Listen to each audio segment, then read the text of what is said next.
please rise for the Pledge of Allegiance?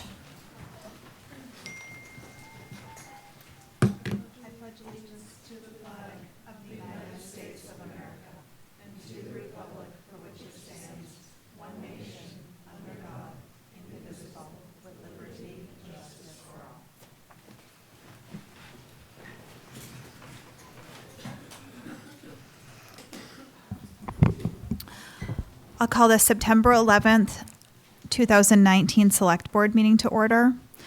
We'll accept the agenda as written, but before we get into things, I would like to have a moment of silence to remember all of those that lost their lives on 9/11.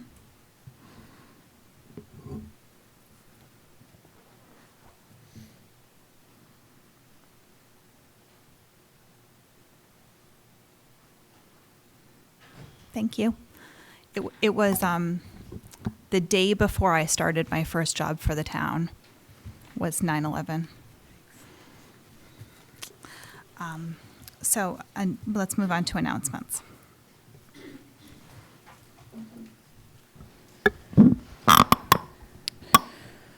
This meeting is being video and audio recorded. The board resumes its regular weekly meetings with this meeting after the summer schedule has concluded. We have some annual training coming up, open meeting law, conflict of interest, and public records law training that will be presented by town council for town board, committee, and commission members. This is primarily for newer members, but certainly current members are more than welcome to attend if you haven't already attended in the past, and or for a refresher. We really encourage that. And these are coming up on Thursday, tomorrow, at 6 here in this room, and also Friday at 9:30 a.m. in this room. Try to do this every year following the annual committee appointments. I think that's it. Okay, thank you. This is the public comment portion of our agenda for anything that's otherwise not on our agenda. Are there any public comments? Okay, hearing none. We don't have any new business. We might, if the board, while you're coming up, if the board wishes to take it up, it's the item we talked about at the. Okay. You can look at that if you want. You can go ahead and make your request. Okay, that's the letter that we wrote this afternoon. I apologize for how tardy we are. We're not aware that we could request a waiver of the noise ordinance until we visited with Sergeant Furtado today, and he recommended that we approach y'all to see if we might have an extension for Friday evening. We've come to town to help the Brattons with a birthday celebration, and we'll be doing a clam bake on the beach. They've spoken to both of their neighbors, and we were hoping to have an extension of an hour to 11 o'clock p.m. Is the board okay adding this as a new business item? Yeah. As something otherwise not anticipated? Yeah. And I apologize for Okay, that. okay. Any questions or thoughts? Can I just ask, is the extension to 11 o'clock for live entertainment, or is it just for being on the beach? At that point, it would probably be a little bit of music. It would be acoustic. It'll be about 100 people that they're bringing from Fort Worth just to be in Nantucket and enjoy dinner at their home. And with the So, music? and the music would be it's a duo, one on a fiddle and one on a guitar. So But it's not a not, band. it's not amplified. it will be until 10 o'clock, correct? Just small, a little PA system for the two. I'm just wondering if this even needs our approval if it's not amplified after 10 o'clock. We just want to make sure that we're doing everything That you're in covered. accordance. For the record, what's your name again? We need. Melanie Tatum, I'm from Fort Worth. Okay, thank you. Questions, thoughts? Well, I think if it's not amplified after 10, Yes, ma'am. I think it would be fine. Although I don't know if this is something that we have made exceptions for before, and it is on the beach as opposed to at a private property, correct? Correct. It's on the beach in front of their home. Yeah. And Sergeant Furtado did explain that, if anyone were to call, that they would come and we would respond and turn it off. So we're aware. I think it's fine if the amplification goes off at 10, and it'll be loud with voices, and we'll take your word for it that the two abutters, neighbors are Yes. like thumbs up. Yes, one's already off island, so it's just the neighbor to the left. Is that a motion? Sure. Second. All those in favor? Aye. Any Aye. opposed? Motion Thank carries you. We unanimously. Thanks for appreciate it. checking with us. Thank you. Yeah, because a lot of people don't check with us. I think there's a lot of guitars on the beach after 10. Okay, let's move on to approval of minutes.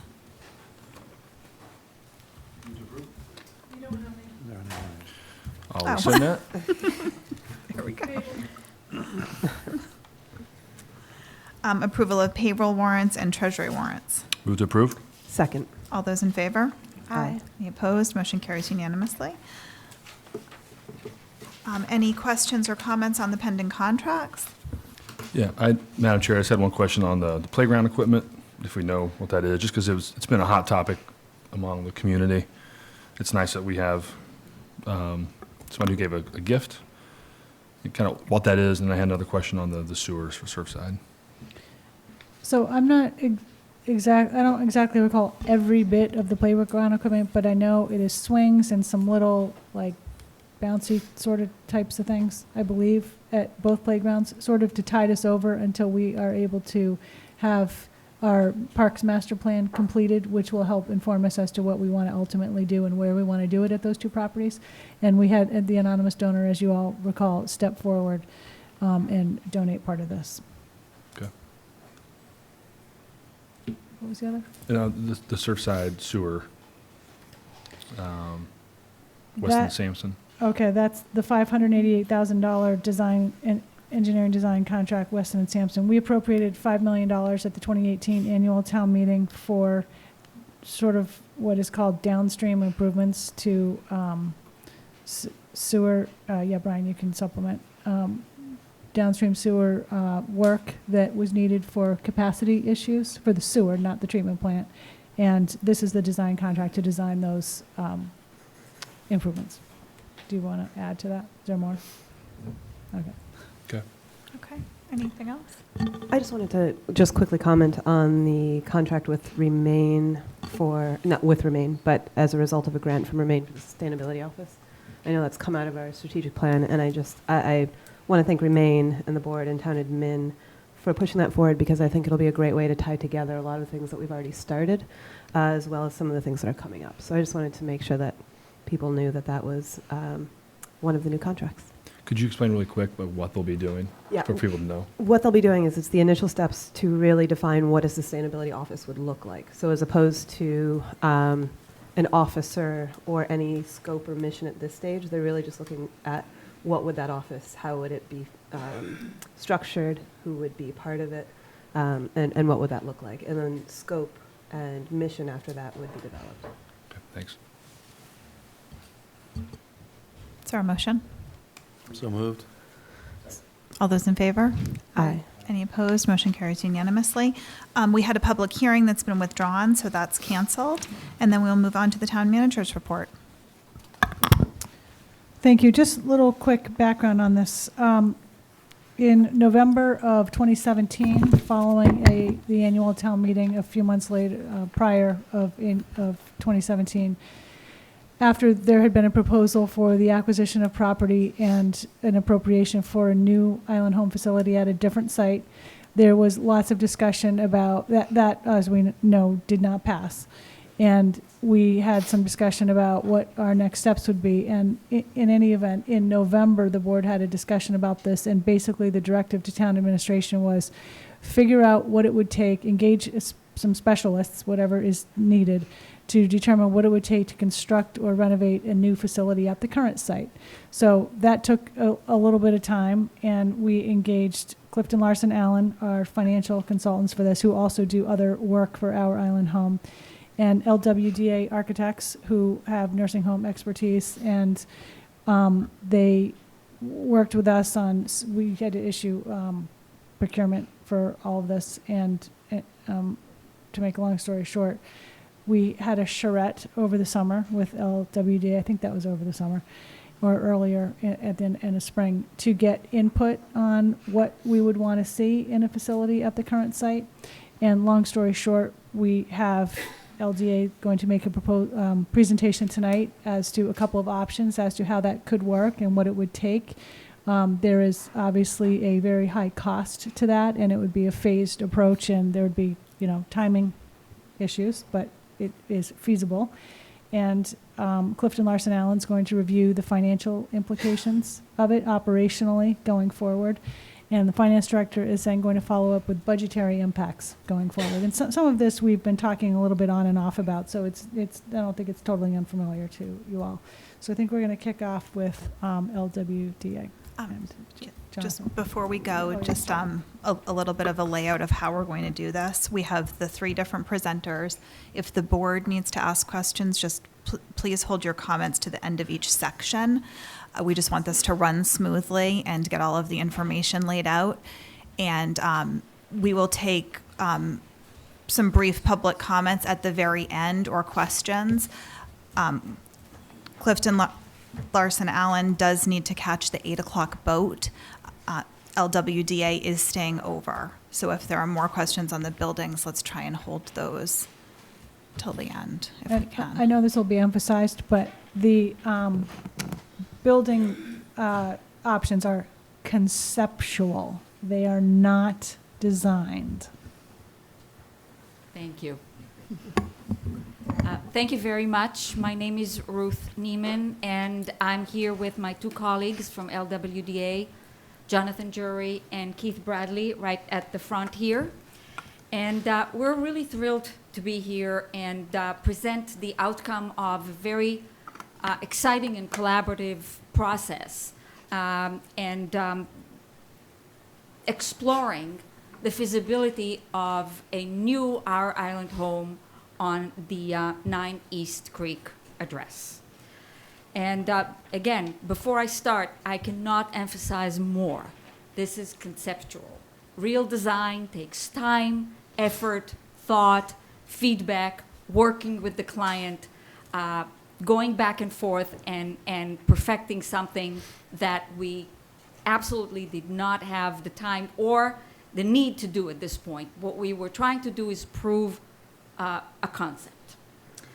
So this is the existing site, and we can see the existing building, the kind of X-shaped building, and to the left, landmark house. And we were presented with a set of goals and parameters. The first, most important goal was improve the resident quality of life on the site. The second was to create a phased construction so the residents can remain on the site during construction with minimum disruption.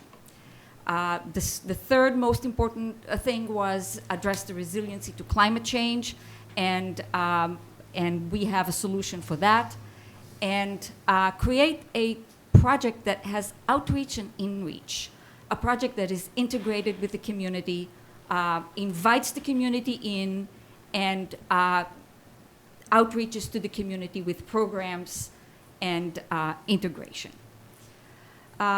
Challenges. Obviously, this is not easy. This is a site that has a building on it, and we know that there has been a lot of work done before trying to see what can be done on the same site. And the existing building and layout actually precludes building a new building without demolishing it, and that was not an option because we needed to make sure that the residents are staying comfortably on the site. The existing building is outdated. We don't have to tell anybody the issues that you have to deal with a building from the 1980s. It is vulnerable. There are building systems like plumbing, sprinklers that are deteriorating, and we hope that they can hold for the duration until the new building is in place. And the building orientation as it is right now does not take advantage of the most fantastic views that are on site. So before we go to some of the solutions, I wanted to have a quick conversation about the small house versus centralized operations. And the small house option is an option that is a wonderful solution for a lot of people because it allows a small group of people live in a very residential style around the living room, very similar to what you do in your own home. And this is a project that we're working on right now out of state, where each little pod is a 9-resident area with their own living room and dining room, and then they have like a common area that is a gathering place for the neighborhood, and then they have a larger common area where all the 3 neighborhoods can get together for activities. And that is a way of living that is very attractive to a lot of people. But we also know that, and you could see it from this plan, that the greenhouse or the small house takes a lot of space. It kind of spreads around. And in the East Creek site, there was no way that a kind of spread around small house project can survive or can be constructed without displacement of the residents, which was not an option. So the solution that we came up with is a hybrid solution where you can take all the good things from the concept of the small house, the residential atmosphere, the residential look, the smaller spaces, the variety of common spaces, the spacious private rooms, but do it in a way that does not require using a very large space.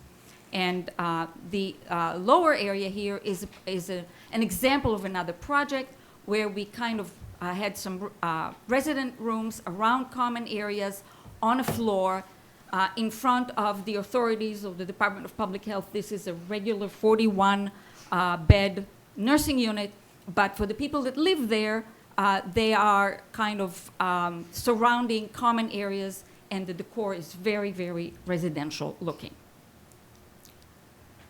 So we came up with 2 options, and the concept was, how can we build a phase that can fit on the site with the existing building not being touched? And actually, I have to admit that this is something that we tested in another project a few years back, where there was a building on site. The residents loved it. They didn't even think about displacing them, but there was a new project on the table. So what we did was we built half of the building. In that half of the building, all the residents could be comfortably and legally accommodated temporarily, while the rest of the building, the existing building, was demolished and the second half was built. So that's the concept that we're looking at here. So this is phase 1 of option 1, the first floor. You can see the existing footprint of the building untouched. We're able to tuck a new building on the upper area of the site. The lower floor, it's a 2-story building. The lower floor has all the common areas, dining, activity, kitchen, some utility spaces, the lobby and entrance. And then on the second floor, you have all the resident rooms. All of them, except for one, are in a double occupancy room temporarily. And then the existing building is demolished. The second half of the building is built. Excuse me. Everybody says goodbye to their roommate,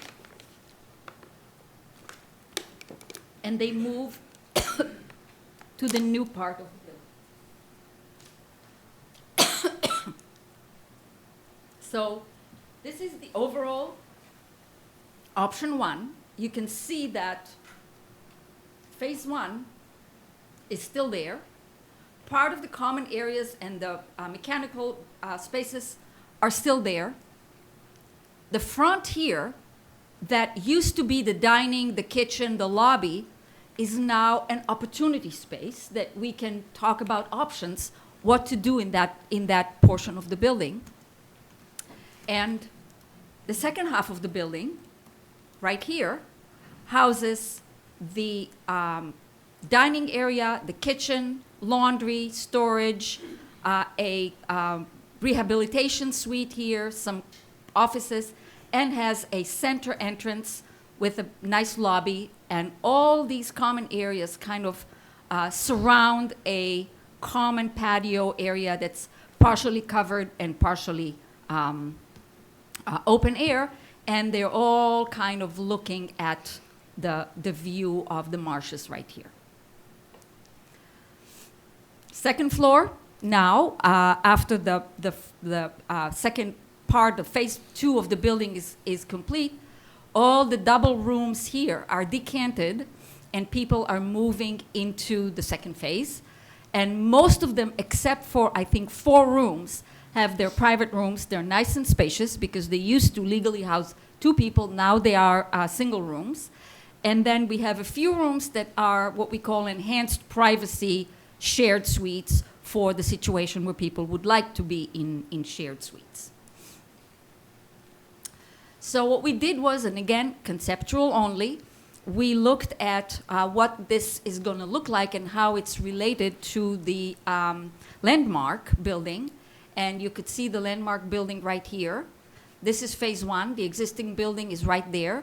Phase 1 is built 2 floors, and it is about the same square footage as the existing building, but on 2 floors. So the footprint is about a half, and that's why it could fit up in that corner. And then phase 2 is constructed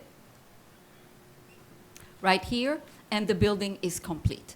And these are 2 views coming from Orange Street. This is Landmark, and this is the center entrance, and this is phase 1, and this is phase 2. The other image right here is an image looking at it from the water. This is the patio area. The front lobby opens into the patio area, and all the common areas are open with lots of glass into the open. So we looked at option 2, which actually is quite similar because phase 1, there's not a lot of options. The idea of having half the building and housing the people in double occupancy rooms that are more spacious than the double occupancy rooms that they have now, and each room has a shower and a bathroom associated with the room. So even though they are still for temporary period in double occupancy rooms, they're nicer, newer, and have more amenities. Second floor for the phase 1 is exactly the same.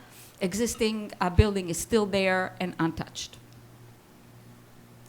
This one is taking a little different shape to the building, and we were able to make it a little tighter. And again, this is very, very preliminary as we go along and work on these layouts. There's a lot of more precise and tighter floor plan that can result in this. So in this situation also, all the light gray or light green spaces are common areas that are open into this patio, a little different shape to it, also open to the view. The service areas are here with the service entrance, and the lobby is here, also kind of on the central axis. And this here is a rehabilitation, a physical therapy with an opportunity to do outpatient if interested. Second floor, again, you have the phase 1 rooms, phase 2 rooms, all over the center here, and that's what makes the footprint a little smaller. And if you see all the kind of orangey color elements spread through the floor plan, that is a decentralization of services. So you have what you need right next to the resident rooms without having to walk all the way to the center like you have to do now.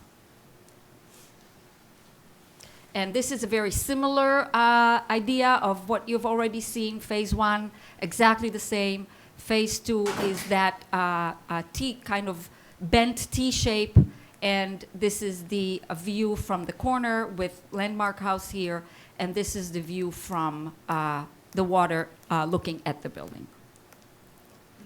So just a little bit more information on the rooms. So here you have the same room exactly. During phase 1, temporarily, that room can house 2 residents, and it has its own bathroom with a shower. And as phase 2 is completed, everybody separates from their roommate, and they get this entire room to themselves as a private room. And what you see here is the enhanced privacy rooms, where you have a common entrance, but also it is possible to have 2 areas where, with privacy and, if desired, 2 bathrooms, so everybody gets their own bathroom. Or if we want to save some space, we have 1 bathroom serving 2 people that share this suite, and then the rest of it can be utility, storage, small office, parking for carts. That's one thing that we really want to pay attention to, that and there's nothing that makes a space non-residential than carts and utility carts and linen carts. And we're making a real effort to kind of find garages and parking spaces for them so they're not interfering with the overall atmosphere. This is a kind of a quick sketch of what the different schemes would look like, and we are comparing it to the Landmark House, and you could see that it's approximately the same scale of Landmark. So this is kind of difficult to read, I realize, and I would kind of leave the details to the next presentation that CLA is gonna do. We hired an independent estimator that looked at the 2 options, and he has experience working on the island, and he knows what the island premium would be, and came up with again, preliminary sort of opinion of probable cost, and I'll let Rick go over the details and how it is done, but we have a few comments on costs, and preliminary estimates are usually more conservative than estimates that are done or actual pricing that is done when all the information is there, because a lot of it is more like the art of estimating. People have to figure out what's not yet on the drawings. But there is a lot of things that we can still work on and explore, and one of the most exciting things is the ability to look at modular construction. Even though a nursing home requires fireproof construction, non-combustible construction, and most modular construction is wood construction, which will not work for a nursing home. We did make contacts and communicated with at least a couple of companies that do exactly that. They do modules built out of metal, out of steel, and that would be completely acceptable as a nursing home. And that would definitely save time. And we know that in construction, whatever saves time saves money. So this is a whole avenue of exploration that can mitigate the bottom line in a very interesting way. The other concept that can kind of deal with the bottom line is what we call future-proofing, and protecting the investment by building in some flexibility. And the flexibility allows either part of the existing nursing home to become something else, either assisted living or senior housing. So what we build now has flexibility. It can stay whatever it is if it works. If needs change, desires change, the building has some flexibility to change. The other thing that's very interesting is that the attic space above the existing building, if we're looking to build a pitched roof, is a very significant volume that can turn into habitable space as long as we make the appropriate design features to make that happen. And then the top can become either more nursing units, housing units, temporary staff housing, rest home units. It can increase the capacity without increasing the footprint, because it's already there. You just have to kind of plan into the future.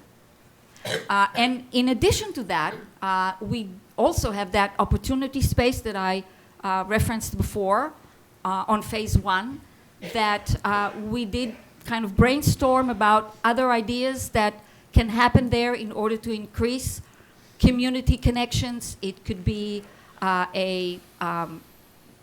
medical offices that are related to the residents in the nursing home. It can be a home base for home care organization. It can be an adult day center. It can be a few assisted living units. So there's a complete flexibility on to use that about 8,000 square feet.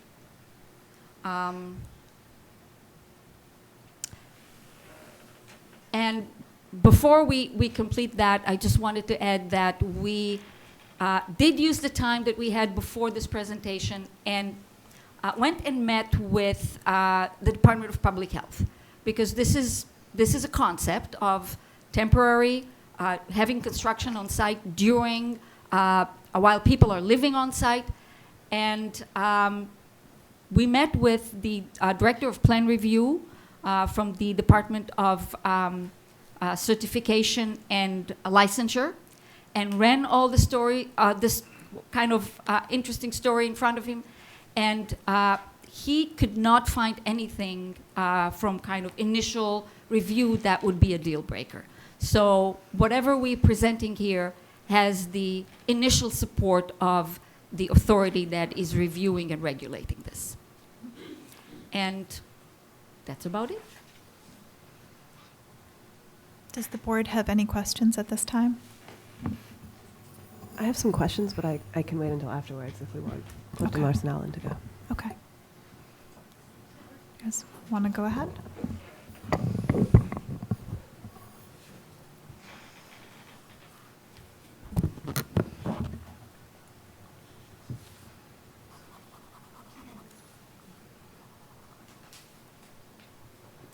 Hi, good evening, everyone. My name is Rick Hamilton. I'm principal with Clifton Larson Allen. I'd like to introduce my colleague, Seth Wilson.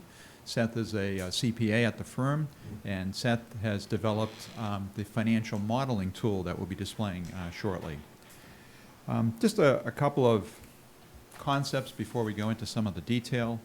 In terms of what's happening in senior living nationally, within Massachusetts, locally, major changes going on throughout the country, even though we're having a rapid tidal wave of seniors over 65 and seniors growing over 85, which have a much higher likelihood of needing skilled care. The national trend is to actually, their choice is to be cared for at home and having services brought to them via home health, private duty services. So I think in the background of the concept and discussion, please keep that in mind. That's happening. There still will be, 18,000 skilled facilities throughout the country providing this type of service. So even though the numbers or the percentage of seniors requiring this is dropping, it's still a very large market for senior care needs. This was the engagement that we actually started with the town a little over a year ago, and this was the key highlights in terms of what the engagement was. If I could look at the fourth bullet down, one of the key deliverables that we'll be providing to you at the end of this evening is providing an electronic version of the CLA Intuition tool. That's the financial modeling tool that creates a series of modeling dashboards that allows the town to review its short-term and long-term financial performance projections under a variety of scenarios.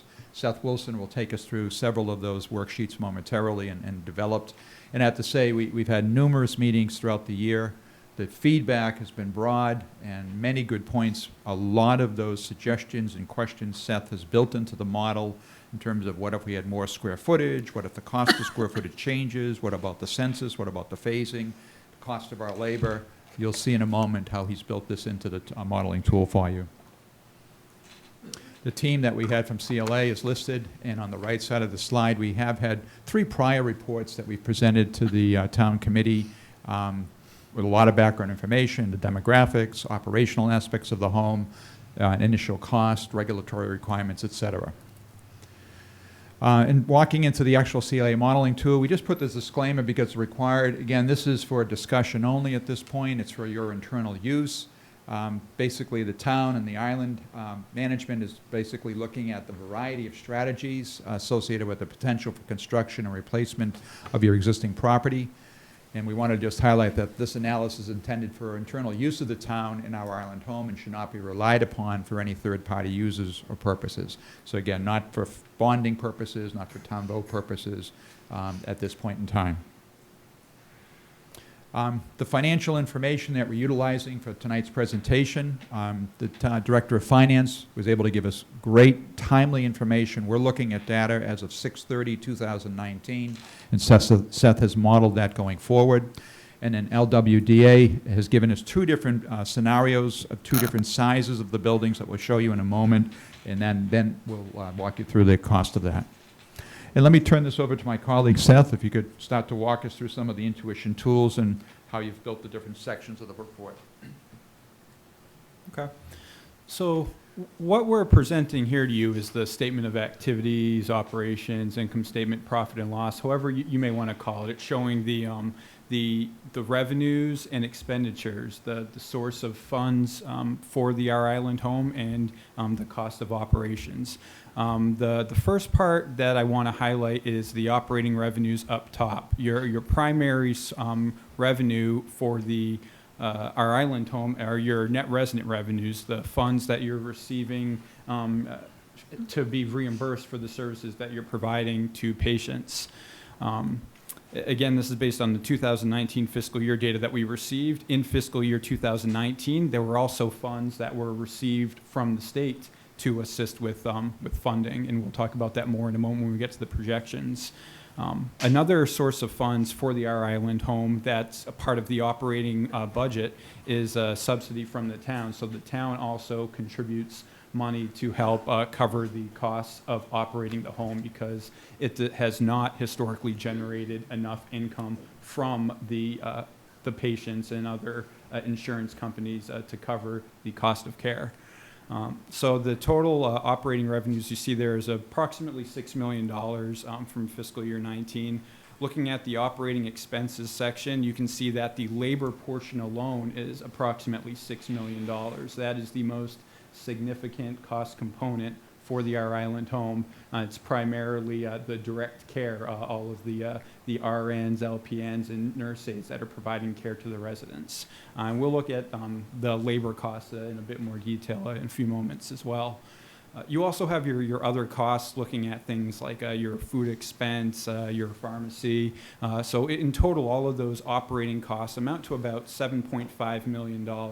So you say, all right, operating revenue is about $6 million, operating expenses about $7.5 million. It's about $1.5 million. Where's the rest of that money coming from? So also outside of operations, the town budgets an amount to be utilized, retained earnings usage, or earnings from prior periods that are being used to fund the current year's period, any shortage of the revenues over expenses. So that's what the financial looks like. We're calling that, fiscal year 19 actual, and then we're going to look at the baseline if we just project that over time without any consideration of additional capital costs for the project that we're speaking about. So if we start to project this out over time, really the key factors that we're considering here are just inflation of the revenue sources and your expenditures. And when we look at the resident revenue, it's coming from different sources. It might be private money coming directly from the residents or their own insurance. Could be from, they might be participating in the Medicare program that's coming from the Medicare program. And the majority of it comes from Medicaid, the state Medicaid program. So we inflate those a little bit differently because we know that, for example, the assistance coming from the Medicaid program has been pretty minor year over year. So we're putting in 2% there based on some of the trends that we've seen. On the expense side, you'll notice that the expense inflation is actually at a higher amount. So we have 2% on the revenue side for Medicaid, but labor, we're projecting about 2.5%. Our assumption for the other non-labor costs about 3.5%. So the projections are taking into account what we've seen in the trends where the cost of care is rising at a greater pace than the funding that's received to reimburse the facility for the care it's providing. Also, if you focus on that, the 3-year projection on the right, you'll notice that the CPE, or the state funds amount, has been discontinued because that's something that the town has no control over, right? It doesn't matter what management does or the town does. They receive that from the state. So that's a conservative part of our analysis here. And then also we did include the budgeted retained earnings usage amount provided by the town to consider for our total numbers. And I'll get to some charts in a minute that I think is really where we want to focus our attention, but this is to understand how we're arriving at some of these. So looking at the operating revenues piece of it, this just helps you visually see how we're projecting from 2020 to 2029 with that revenue inflation, that revenue is gradually going up year over year just due to that inflation piece of it. If we jump over to the operating expenses, you can see that the expenses are increasing at a greater rate. And we can look at the net effect of that here in a moment. What I think is important to pay attention to is what is the annual investment? How much does it cost the town to operate our island home?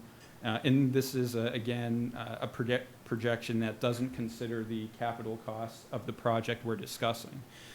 So with that trend of revenue and expenses that we just talked about, you can see how the annual investment grows a little bit because there's that negative inflationary spread where the revenue is increasing at a slower pace than the expenditures might. So now we want to shift our focus to the project and what does it look like if we include the project. So this is just the details of the 2 options that were shared with us by LWDA. We have the total construction costs, which are looking at about approximately $700 or give or take per square foot. For the $42 million for either option, there's a little bit of a difference there, but it's not significant in the grand scheme of things on an annual basis. If we consider all the other costs that are involved with the project, all the soft costs, and going through that process, we get to a total cost of about $900 per square foot. It's about $50 million for that project. And we'll see how we could finance that and what that means to us on an annual basis.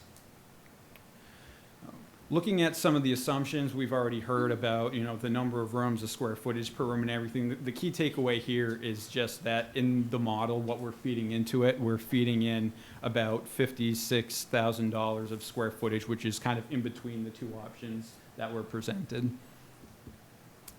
If we think about timing, because the timing of events does affect the timing of when we'll see the financial impact of this to the town.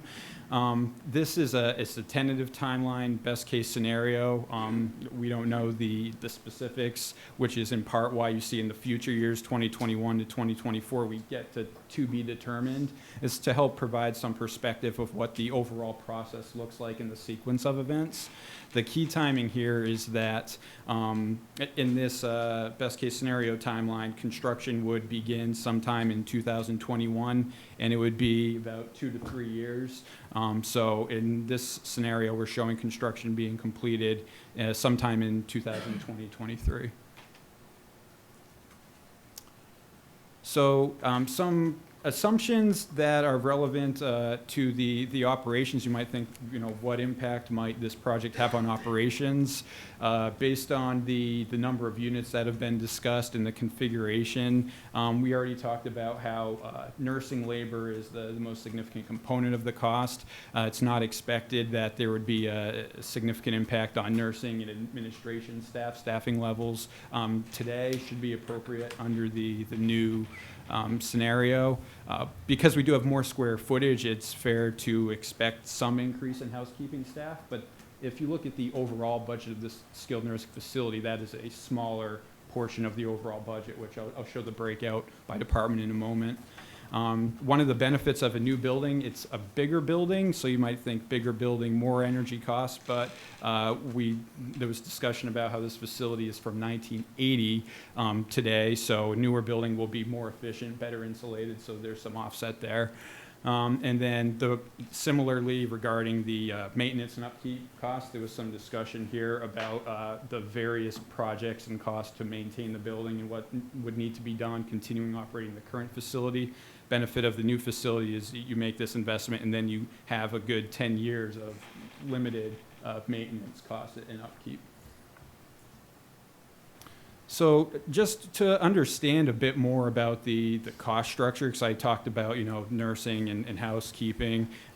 Nursing for calendar year 2018 numbers provided to us. This is from I believe the Medicaid state cost report. Nursing was about $3.5 million over $8 million total of your operating costs. The next highest is actually a grouped component of all the variable expenses. Variable expenses includes dietary, laundry, housekeeping. All of those combined was over $3 million. Housekeeping's a small portion of that. Now, if we look at what this means with construction, annual operating expenses, the key takeaway here is that once the project is in progress and it's being financed, the cost of borrowing, your interest expense, is added on to your existing operating expense. So based on the terms that we're using in our assumptions, things about, it was assuming 4.5% interest, 20-year term for the debt. It was running about $2.2 million of interest expense for the first 5 years or so, and that the interest portion declines over time. But we really want to consider the total cost of debt service, the principal and the interest, which we can see here on this next slide. So the total debt service under those assumptions would be about $4 million a year. So it'd be, about $4 million over for 20 years to repay that debt, in addition to the existing cost just to operate a facility, regardless whether it's an existing building or a new building. So that's the key takeaway here, is understanding there's the cost of operations, and then you have the investment in the real estate. Okay. Thank you, Seth. Just a couple of slides. I know some questions had come up earlier in terms of looking at demographics of Nantucket, the age population. There was a study that was provided to Nantucket from the University of Massachusetts Boston campus, and we did cite that. They gave a snapshot here. Here's the percentage breakout by age group going from the year 2000 out to year 2030. The next slide is corresponding. This shows you the actual number of people over the same time period, over the same demographics. The last slide that I'd like to bring to your attention, this gives you a picture in terms of how does Nantucket specifically look with regard to a couple of other comparisons. And the takeaway that we've discussed is that Nantucket is remarkably close to the demographics of, we'll say, the state of Massachusetts. However, as you can see, it looks very different from the rest of Cape Cod. Very often we describe Cape Cod to others around the country as a microcosm of what's happening to the country in terms of aging. In other words, Cape Cod gives us a little bit of a look to what's coming to us the next 5 to 10 years. Florida gives us a more advanced look to what the rest of the country will look like. But just for planning purposes, Nantucket is remarkably close to the state of Massachusetts, so I think that's a great finding. We did put a couple of slides in here, I think, to preserve time for questions regarding to quality ratings. Just a snapshot. everyone in the country has access to Nursing Home Compare. It's a way that you can compare the number of metrics for skilled nursing facilities. You can also do that for physicians. You can do that for hospitals, home health agencies. The country's become much more transparent to help consumers make informed decisions about how and where they might request service. This is a snapshot that gets updated every 90 days in terms of some of the quality ratings. They use a 5-star rating in Massachusetts, which is a national standard. This is, again, a disclosure in terms of our Ireland Home, like every skilled nursing facility, is basically rated on their last 3, what they refer to as state surveys. So they have a blended score over that 3-period time period. It can be as brief as 27 months, or it could be as far as 45 months. But in summary, it's the last 3 surveys. How are they doing? And again, this is a way that Seth and I have looked at, again, operationally, where's the home today? Where might they be if you had a new facility in terms of what might the staffing be? And one of our recommendations that I think has been well received by management and the team involved in the planning is that, we'd recommend that the facility would utilize a 3-star staffing for, RNs, LPNs, CNAs. That would be the norm within the country. It would provide, very good care in terms of service to residents. And I think for budgeting and planning purposes, to have a firm roadmap, what might our staffing costs look like in the future? What might our configuration of RNs, LPNs, CNAs look like? Here's your guide we'd recommend that you'd utilize, and we have utilized this in your intuition template. And that's, again, quality measures, and that's just contact information. And thank you for this opportunity, and perhaps the chair will take questions or...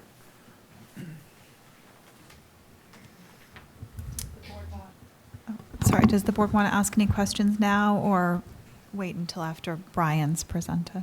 I'd have a quick question. Maybe it is actually for Brian, but just to make sure that I'm understanding that the baseline calculations are based on the existing building, which shows a difference of $4 million in 10 years, and that number really stays the same for a new building as well? Yeah, okay, I think that's... summarize the question, the operating staffing, expenses for the labor, the operations of the home. You have a currently 45-bed licensed facility. The proposal going forward would again be 45-bed licensed facility. Again, we do not see any material changes in department staffing overall. Like housekeeping may have an increase. Mm-hmm. Some others will have some economies of scale. They would probably go down. So effectively, operating costs are essentially flat, and as Seth has built in the inflation factor to that. Mm-hmm. But to answer your question, so the operations stay the same. Okay. Part of your decision is, remember, this building is getting to the end of its useful life. This new building investment is something you're looking at. This is a decision that the island is making for the next 40 to 50 years. So kind of look at those time frames with this type of investment. Mm-hmm. So you're subsidizing about $3 million a year. Mm-hmm. You'd be taking on about another $3+ million a year for the building, the new building.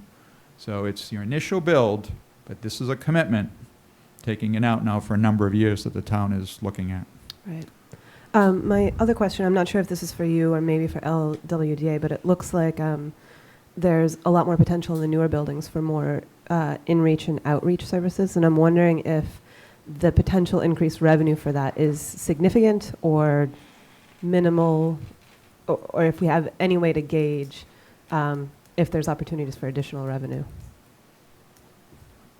Well, I would say that at this point, we just have put some options on the table, and they're kind of in a preliminary and high-level thinking, looking at opportunity space, and it could bring revenue, or if on the same site you're looking to have more beds or assisted living. So that's all options and opportunities to bring in more revenue. But we did not take it to the level of figuring out how much. How much more? And so none of that is factored into any of... No. No. Okay. No, you just add, I think Ruth and her team did a great job in terms of those options. She mentioned possibly a base for home health services has merit. The senior services could somewhat be based in that support space. Adult day health, possible option. Physician office. So some of these would provide rentals, some of these could be lease space. So, but again, to answer your question, none of the potential revenue has been put into the intuition tool so far. It's developed there. Seth has built the model so that can be added. But no, you're looking no outside revenue at the moment, but it giving you flexibility for that type of senior service programming. Great, thank you. We did talk about there's a number of opportunities that could generate rental in that 8,000 square foot space for complementary services. It also gives us the flexibility if we wanted to make that employee housing or additional units in the future. So. And the reason that space is there is because the building size is really set by the upper floor. The second floor with all the bedrooms determines the size of the building. Right. And then that space was on the first floor and it was left over. Thank you. Yeah, Matt? on the, you're setting the wage at 2.5%. Is that an all-in number, and how did you test that? Great question. We maintain a national database for every skilled facility in the country. We've tracked that for dozens of years now. Again, one of the major operational change that the town and our island management did last year is there was a reduction of staff, a realignment to better align staffing to the acuity needs of your residents and census. So there actually was a drop from prior years. And again, we were looking at current staffing. Seth and I were testing, again, utilizing that 3-star rating format. And you're very close to that right now. But again, projected that going forward, using those same ratios, you know, we wanted to make sure, you know, would you need to increase or need to decrease that labor? So it was really just, you know, we'll say normal inflation, you know, in terms of trends. We can't predict 5, 10, 20 years out, but again, that's the assumption. You notice the toggles that Seth has put on each of those pages. That allows you, well, gee, what if we decreased it by 2 beds?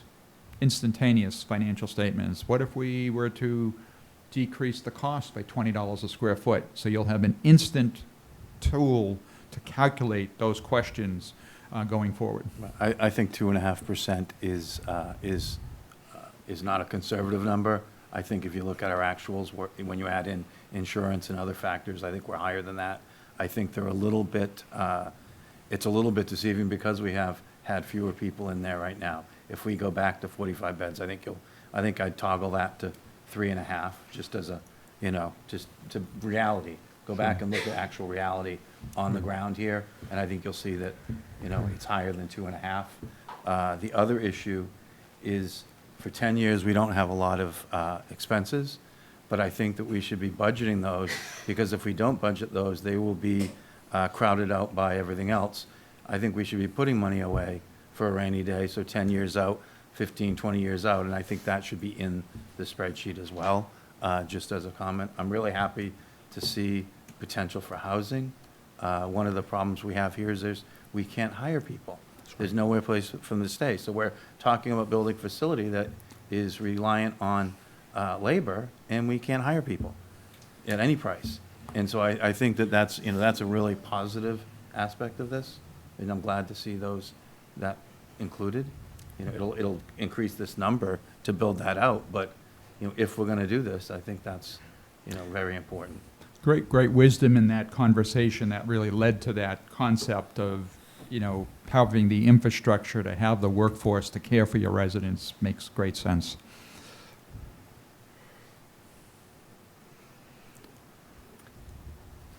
Okay. I have a question Okay. for LWDA, but I can wait, or? Why don't we hear from the finance director, and then we'll Yeah. Okay. circle back.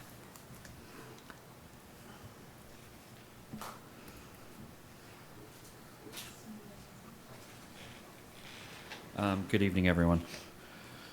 So I'm just going to very briefly take you through a few slides, just kind of showing the current state of operations and the discussions that I think we've had on more than a couple of different occasions when I've stood before you on this topic. First slide really just shows ATM votes from fiscal 15 through fiscal 20, showing what the the deficit was that we had to cover based on operational revenue and expenses at OIH. Shows what the general fund subsidy was that was voted at the annual town meetings from 2015 at 2.2 million to the fiscal 20 at 2,026,000. What we have actually appropriated from retained earnings, not what we actually was certified by DOR for retained earnings. This is what we've appropriated out of the operating budget. And as we've noted here, in fiscal 17, we were actually able to use one time, and it was a one-time only transfer.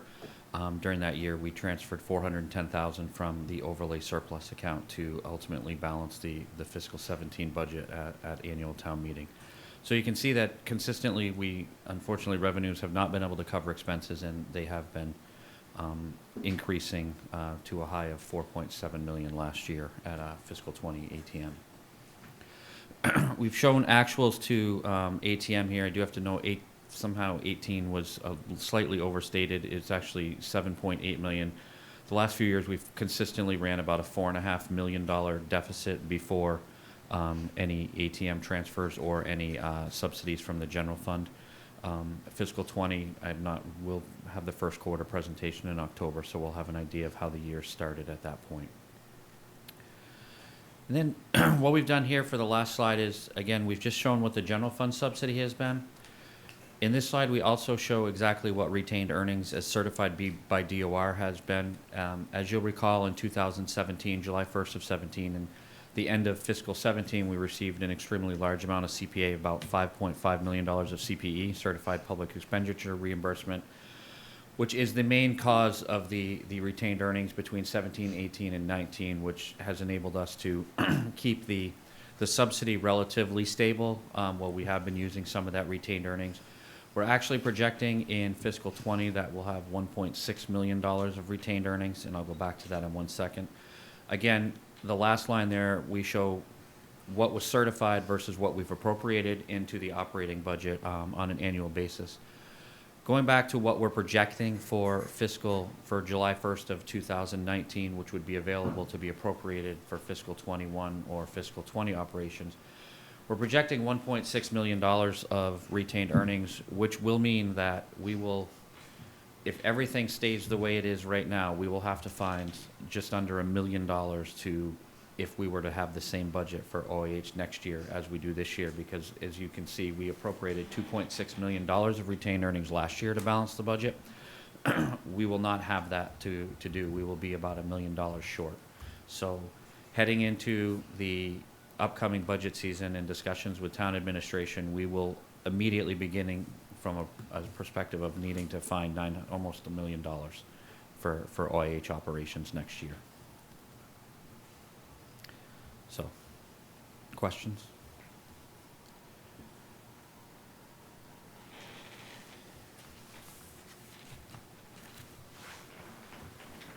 Brian, I know you can't speculate past 2000. This FY 2020, but do you see this trend, this reversal continuing? Well, I mean, I think over the last few years, we've seen small decreases in revenue, which certainly plays a part in what happens with retained earnings. One of the things that I will note is a lot of the retained earnings is, as I've noted in the footnote, is created and generated by the receipt of the certified public expenditure reimbursement that we usually get in April or May. We can't count on it on an annual basis, so it basically has been this big, what's enabled us to build up the retained earnings. Whether that continues, I don't know, but I do see a trend that we probably will be, if you look back to fiscal 15 and 16, we were certified in the 1.7, 1.6 range, so I would envision that 1.6 is probably where we would end up on an annual basis in retained earnings, but again, I certainly can't promise that's how the operations will go. I mean, if we were to suddenly have no more CPE, this would be a very different discussion that we would have the year that was eliminated. I'm not suggesting that it will be, but that is primarily where a lot of the retained earnings are generated from that reimbursement on an annual basis.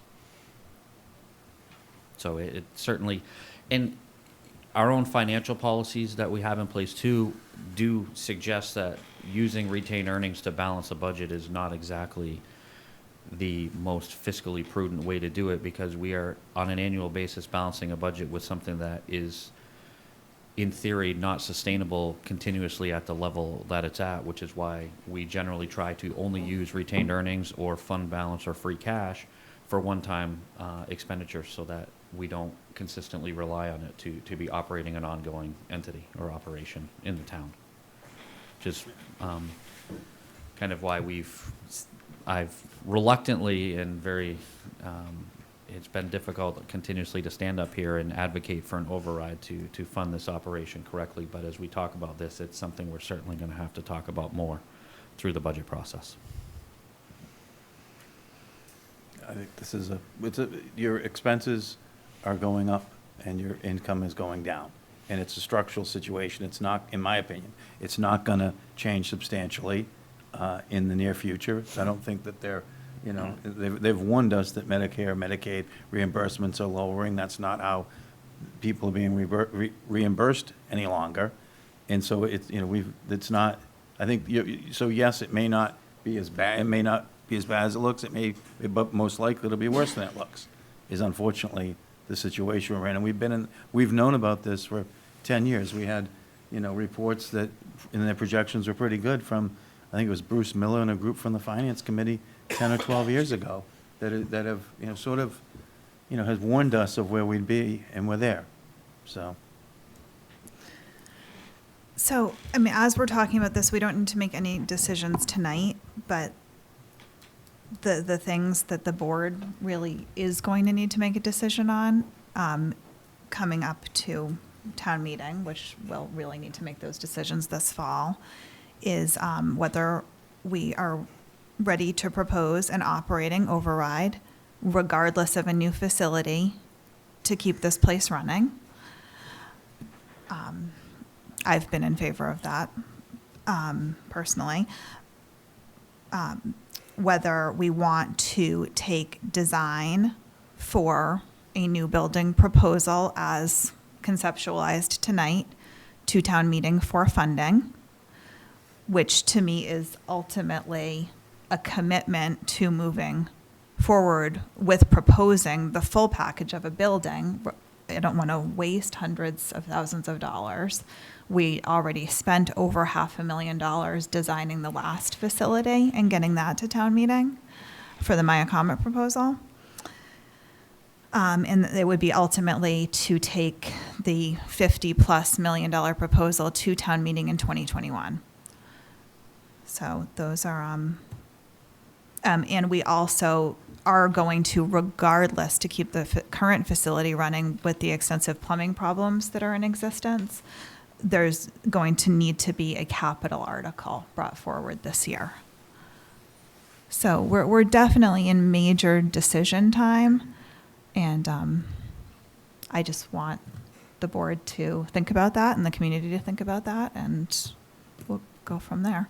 But we'll open it up to more board questions first, and then I'll open it up to public comment or questions. Yeah, and I just wanted to make a quick comment that I think in terms of there being an operating override with the potential for needing additional money, I think it is something that Brian has, I think the writing's on the wall, at least for the last 2 years it's come up. And I think that, at this stage, Brian has led us in such fantastic direction with everything else financially that I think at this stage not taking his recommendation, I think it would be a bit foolish. I also think that it's an opportunity to test the waters for the reality of the next 50 years of our island home. So the additional questions I had for LWDA really go towards the LEED Silver, and that it wouldn't necessarily be certified, but it would be meeting those standards.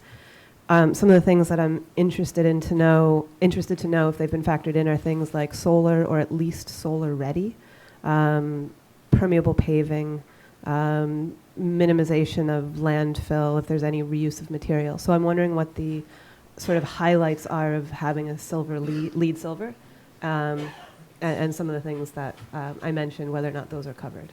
I can speak to that. Go over the mic. Yeah, that would be great.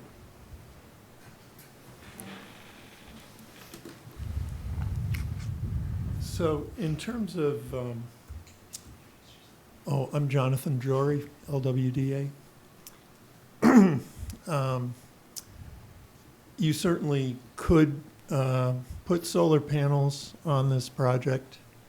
There isn't really a lot that would have to be done. Structurally, it would have to support the weight of the panels, which continue to get lighter as the years go by and technology improves. You need a little space in the electric room for an inverter panel. But there really isn't a lot involved in making the building solar ready. Having a sloping roof facing south is really key.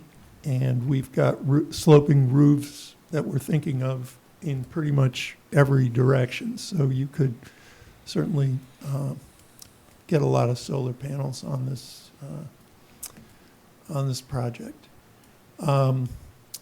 In terms of other lead features that we've been thinking about, one key one is resiliency.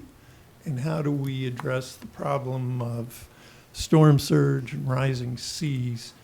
And there are a number of things we can do, but probably the most fundamental thing that we've shown is to raise the first floor of the building up from where the existing building now sits by about 4.5 or 5 feet. And that will protect it from NOAA's estimates, National Oceanographic Administration. They have made projections through 2100 that vary quite a bit because they don't really know, anywhere from 6 inches up to about 7 or 8 feet. But their primary projections, their intermediate range is between about 20 and 50 inches above today's sea level. And so by lifting this up 4.5 to 5 feet, we've covered that zone. And we've done it in such a way that will grade up gradually to the front entrance, and that will help maintain accessibility. It'll make the entire site it'll preserve the accessibility of the entire site, which is an important thing. In terms of semi-pervious paving, we have to provide complete perimeter access for fire and emergency vehicles, mainly fire trucks. So on the water side, between the large terrace you saw and the edge of the property, we're looking at pervious paving for that drive, which would be about 12 or 14 feet to accommodate a truck, and it's about 300 or 400 feet long along that north side of the property. Other lead features or lead equivalent involve careful detailing of the exterior envelope to pay particular attention to energy. And we'd want to do that on this site anyway, just because it's subject to so much wind. So we're looking at a multi-layer exterior wall that probably will have 2 layers of insulation, an inner layer in the stud wall, and then an outer layer of styrofoam rigid insulation. And really pay a lot of attention to keep the wind from penetrating, because with the elderly, they always complain that it's cold. And so that's one of our primary requirements. And also, by lifting this floor up, we're hoping to avoid the current problem of the current facility where they're having under slab issues with the plumbing and being inaccessible. We're actually going to have a crawl space under the building, so the utilities should be easy to access. But you also talked about utilities all being on the roofs and dropping down, like in your presentation.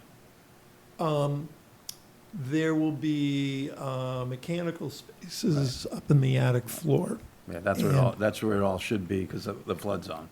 That's right. The only That's facilities that should be underneath are, plumbing and, the X's for the plumbing. It shouldn't really be any mechanical underneath. That's right. We will have certain things on the ground Right. that have to be on the ground. Right. The electrical transformer, the emergency generator, and the tank to feed the generator, those will be on the ground over near the service entrance, but they'll be elevated on some kind of dunnage steel to keep them up out of trouble. As much as possible, we'll put things up in the attic. And if we do plan to use the attic, it'll be a little bit of careful dance to coordinate everything. And in terms of stormwater management, just coming from the building or from the parking area, is there anything in particular that has already been planned in? Just because we're increasing the area of, I think there's so much asphalt around the current building, I don't know, but it seems like with increasing the height of the building, we're increasing potential for runoff.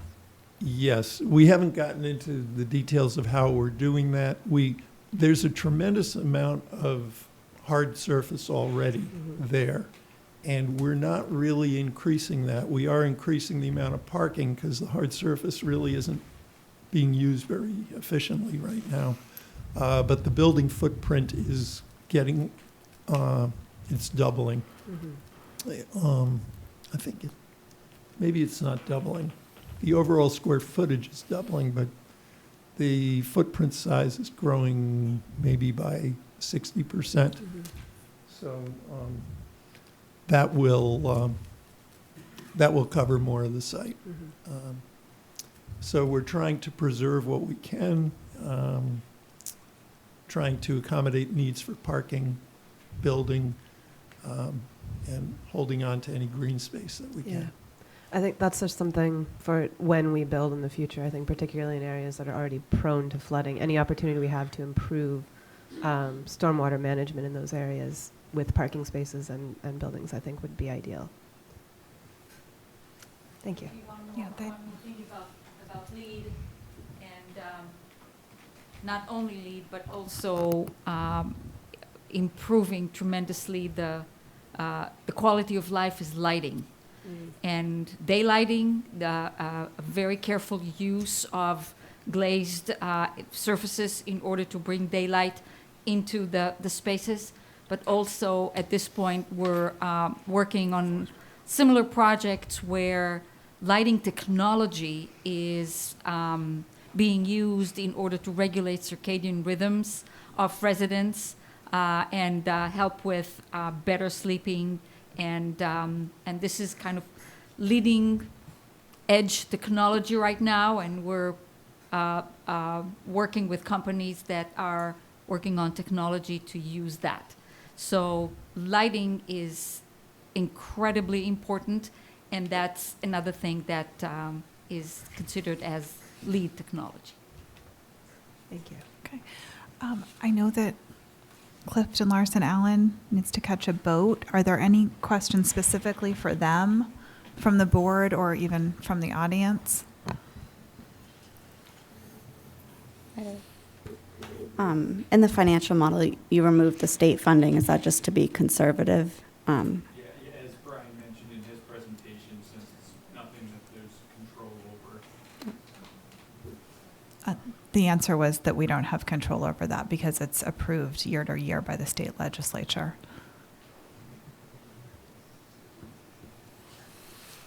I think you could probably head to catch your boat. We really appreciate you being here. It was a great presentation.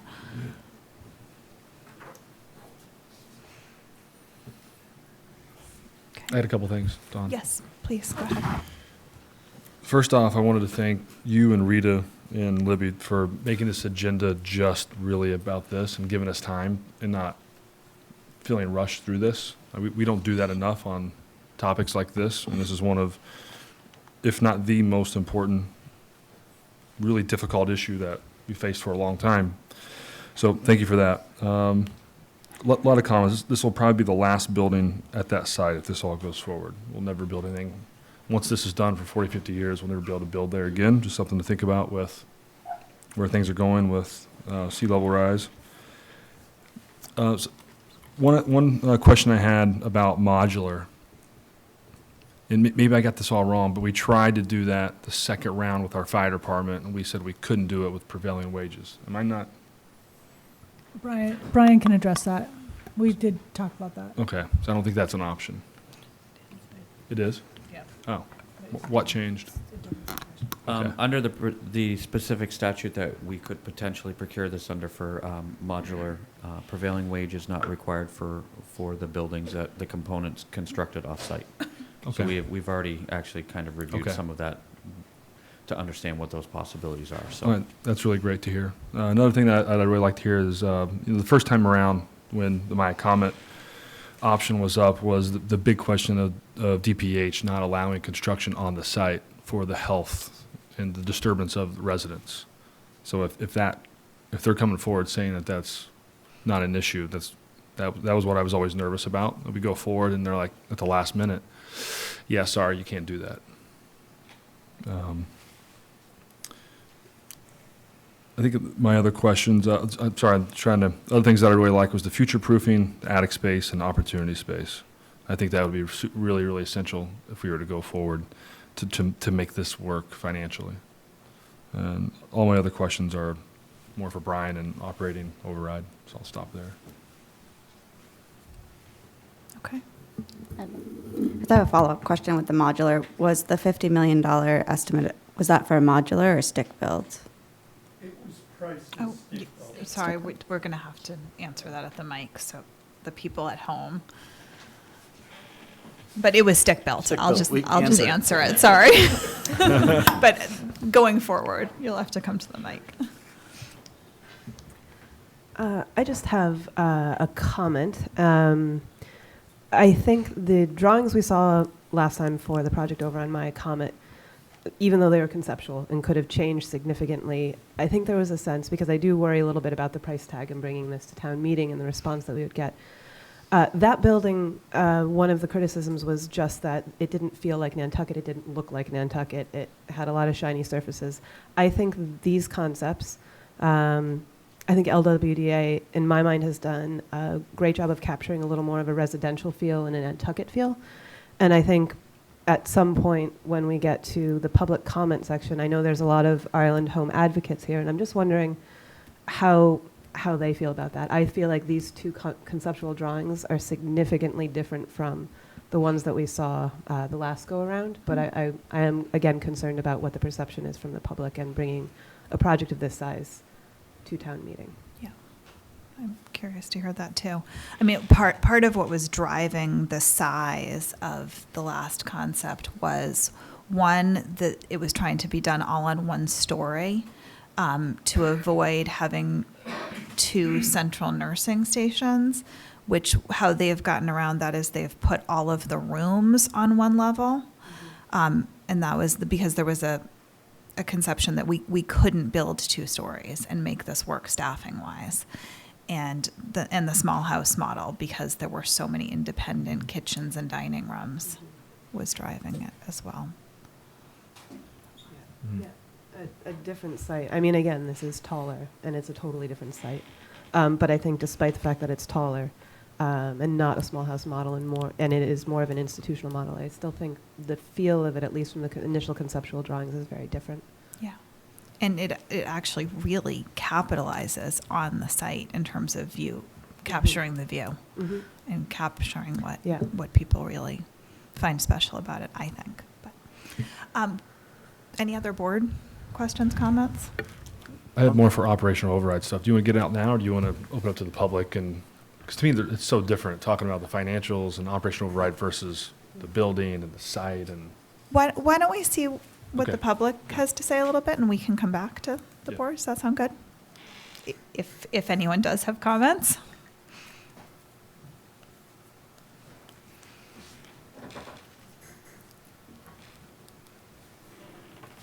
I'm Kevin Comic. I work and live at Sherburne Commons. There was just a couple of things that, in Rick's presentation, I thought was important that you should think about.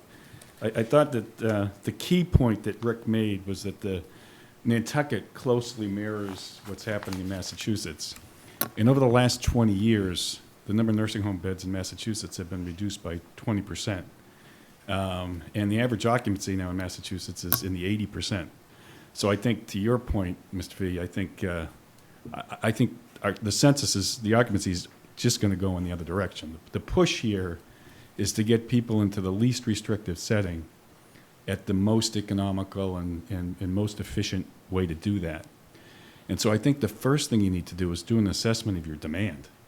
I think that really the length of stay for people now is much, much lower, much shorter.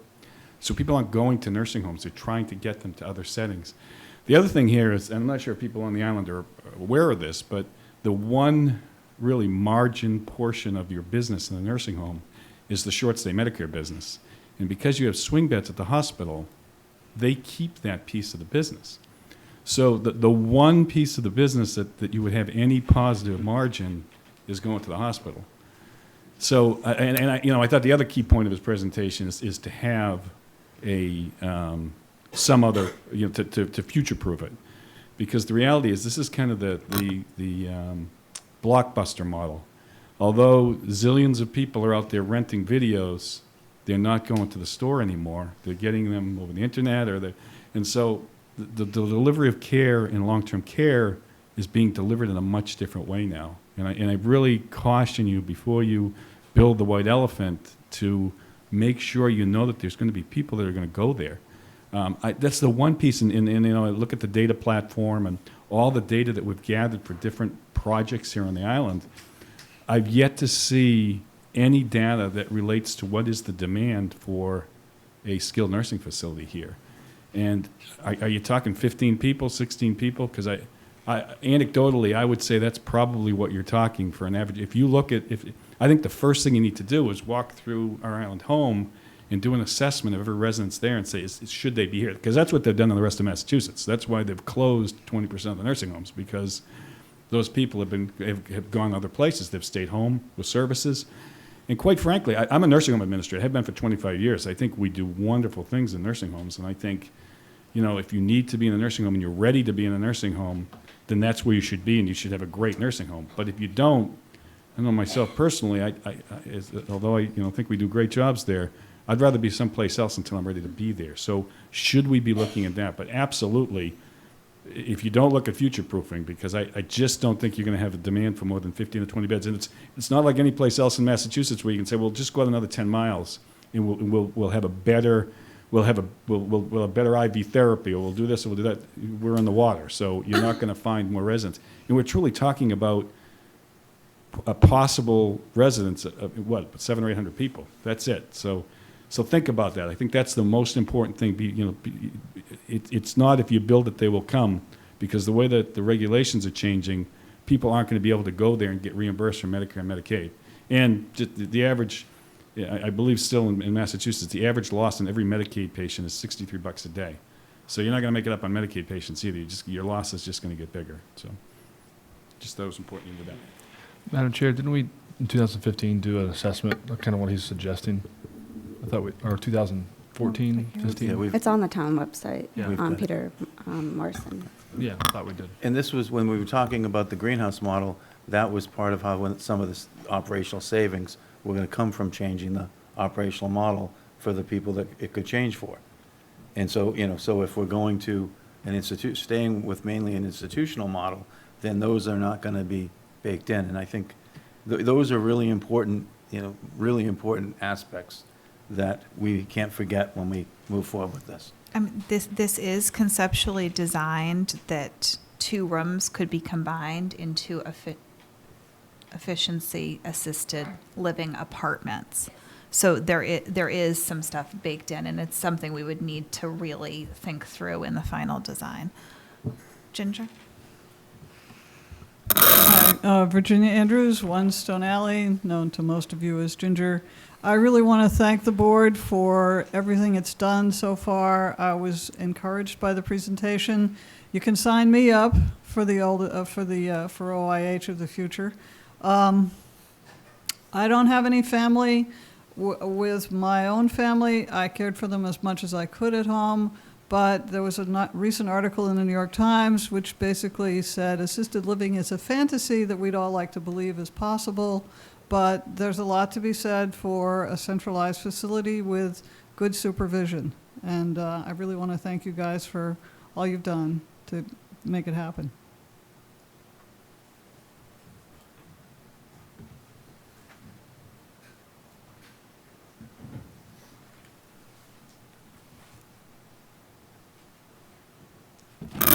Yeah, Frances Cartonen. I was chair of an earlier study group for our island home.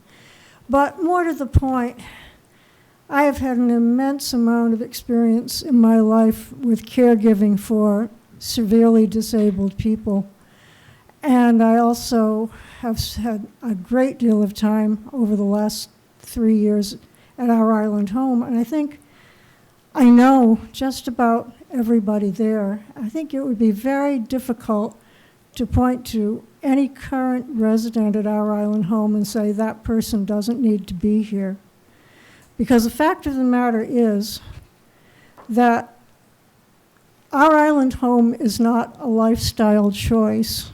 It's a matter of necessity, because there comes a time in some people's lives when it is no longer safe to be at home, even if services are being delivered to the home. This is the case of people with dementia who, at a certain point, simply cannot live safely at home. It's also true of people who cannot be transferred from chair to toilet to bed by one single person.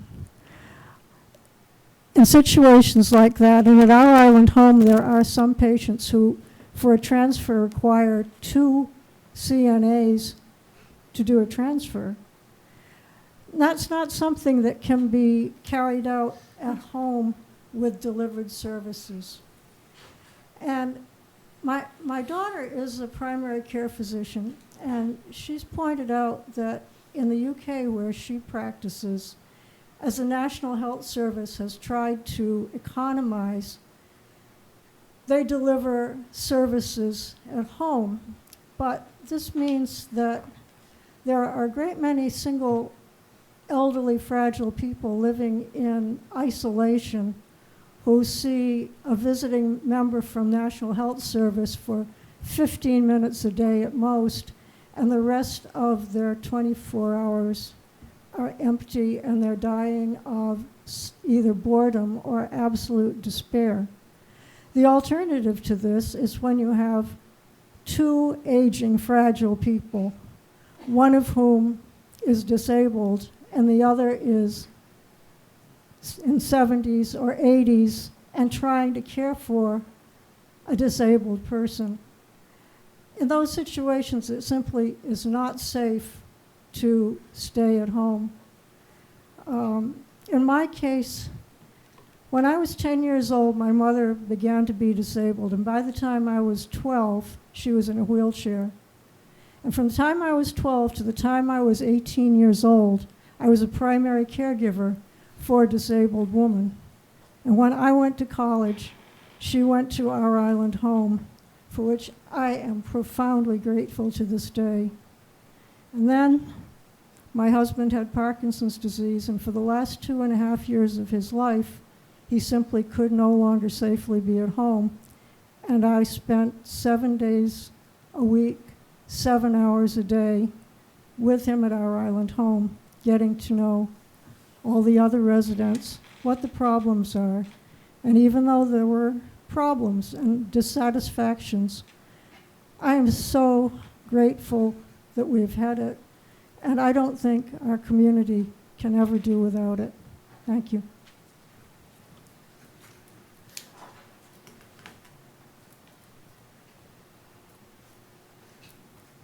Hi there, Allison Forsgren. Can you hear me? Hello. I think this is quite a bit about if we're going to have a skilled nursing facility on Nantucket or not. Like there's a body of ocean between us and the mainland, we can't send our people to a place that they can be cared for that is convenient to their family and to their loved ones. So we aren't being able to really pull people in from a distance, but neither are we able to gently pass our frail elders off to another facility to live at while still caring for them ourselves or having them be a part of our life. And I think that, not only are there frail elders that go to our island home or that require that level of care, there are also people with devastating illnesses that,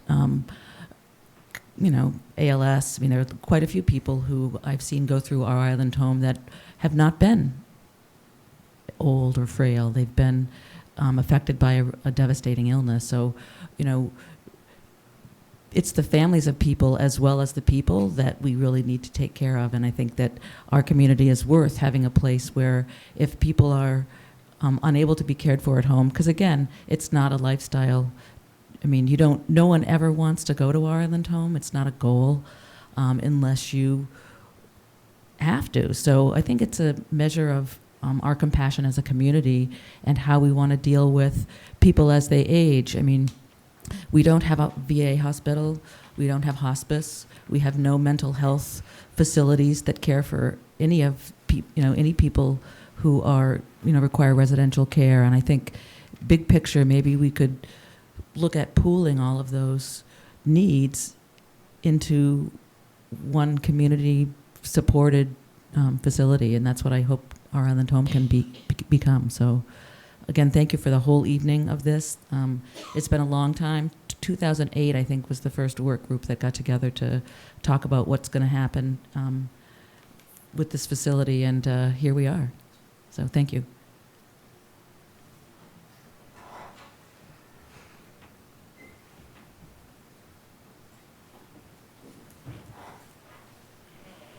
Any other questions, comments? Come back to the board. I have a couple questions that are really a result of some of the public comments. I think it would be interesting to know maybe a little bit more about some of those demographic statistics. I know we've done the assessment, but 20% across the state, even though our demographics and aging match the state, I'd just be curious about the closures, how being rural, how that separates out where the closures are happening, looking at how being a rural location. I think that while our demographics might match, I think that if we're already really at our 40-bed, 45-bed, for meeting that right now, I just think we are rural, we are more isolated, and I think that has an impact both on future residents, but also I would also like to know more about this current state of our home health care services and what the potential is for future, because some of the things that I've been hearing are just the difficulty with getting sufficient home health care in rural areas. So I don't know how, again, those state demographic numbers then reflect on what our bed need will be in the future. I don't know if that was very clear, but basically. Yeah, I was just going to comment that I think it might be worth trying to engage the Nantucket data platform, because this is all based on census data, which estimates 10,000 people year round, and we know that number's closer to 17,000, 18,000. And the data platform captures a different demographic, so they have uncovered a lot of a younger population on the island than we previously saw, so maybe they actually have better information about the aging demographic as well. And maybe it is coming down to a survey of what are the needs on Nantucket. Mm-hmm. Is it 45 beds? Could that go down? Could the services be used for something else? I think Jason touched on it earlier, that it's really important to have a flexible space as, the atmosphere and environment changes in this need. Yeah, I think that future-proofing and flexible space is key. As well. Madam Chair, one thing how do we go forward with this? And you kind of laid it out, which is really nice. Like step one, for me, I'd want to make sure we could get a town meeting, the community understands what they're doing and passes an operational override every year. Once I see the community's behind that, then I would think we should ask to spend the 1 or 2 million or whatever it is for design. Then ask for, I mean, to me, it's 3 steps. But I don't want to go step 2 or 3 without making sure that we're okay with override and understand what that is, the positives and the negatives. Matt, I saw your hand go. Like, I'll speak. I was gonna say- I was just going to say, it's more like probably 5 million for design, okay. based on the estimated construction cost. I don't want to throw cold water on it, but I think this is going to be a very difficult vote. It's got to be a 2/3 vote. I think that, and then it's going to be a ballot vote. And I think the number. For the operational override, you mean? Well, operational is one issue, but then this, getting a facility like this at this number will be a very difficult vote. And as much people want to take care of the elderly and take care of the people who need it, and we do that. But at the same time, there's going to be there's going to be some people that think there's different ways to do this. There's a segment of the community that, the segment of the community thinks differently on this, and we've got to get a 2/3 vote. So I think, we basically have doubled the price. We've taken a couple more years and we've doubled the price. We were going to do it for 32, and now we're at 50 something. And so, and then you add some of the other things we're talking about, housing on the second floor, et cetera. We've basically doubled the price. It's not going to be an easy sell, I don't believe. And sometimes, anyway, I think we should be thinking about that. And some of the advantages that we were, sort of portraying last time of moving it and having a place where we could do all the different things that people are talking about, maybe it could happen there. But there were economies of scale over at Sherburne Commons that, at the time that we don't have there. So we'll have 2 kitchens and we'll have, and the town still has, the easy part is, and I still think that getting the vote and building it is easy. I think running this business is very difficult out here. And so we have to really think about how as a community, how is a town, how is the town going to manage and operate this in a manner that, with the staffing troubles we have and everything else, in a manner that our elders deserve and the people that need it deserve. And I just think there's some really big issues to sort out. The building is sort of pretty easy. So. For me, the number one question is the operating override. We need the community to commit to funding this. It is a service that has to be subsidized. It's a service I think is important to the island. I think that the staffing issues are even worse in the home health category. Mm-hmm. It's not reliable for someone who truly has the need to be in a facility with round-the-clock care. There need to be multiple staff members, and there needs to be that level of watch that is very hard to accomplish in a private home. But what I would like to see in terms of the path with this is an article that goes on the warrant first for the override, and second for the design of this facility. I think the commitment is first to fund operations, because that has to happen even to keep the existing building running. Or the other way is to cut services on other town services, which we know the needs are in that department are growing in all other departments. So that's just I've been extremely involved in this from the second I got on the board. I think that we're in a good place with how we could do something that community might be able to support, but it's all very, very expensive. And I think we do have a responsibility to bring it forward and let the voters decide. But those are the steps as I see it. And would it be something, to Matt's point, because again, I don't think this is a shoo-in by any means, but at that price tag, at what point do we discuss or consider what the alternatives are if it didn't pass? And I don't know if that's a reduction in beds or a closure. is that something that you would see happening if the 5 million for design didn't pass? Or would there be a possibility of the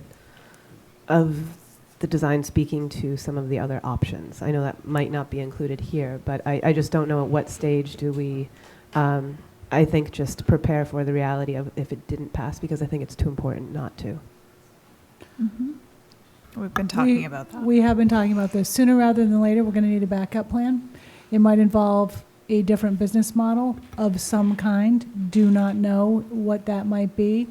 Maybe it would be reduction in the skilled nursing beds with some kind of other home health service that would be RFP'd out or something like that. There is a lot to explore there, and I have not done any real exploration of that. The issue that Kevin brought up, I think, is a good one that we have also talked a little bit about internally to really understand, going forward, what is the demand? Specifically, the trends, as we keep hearing, are much more geared towards, as we have heard many times, keeping people in their homes as long as they can. Sometimes there are issues that don't allow for that, given the person's particular condition or whatever. But I think that it's a good point that you're raising, Rita, and we have started to talk about it. I don't think we're ready to, figure that out right this moment because we need more information. So we should line up what that is and start getting it.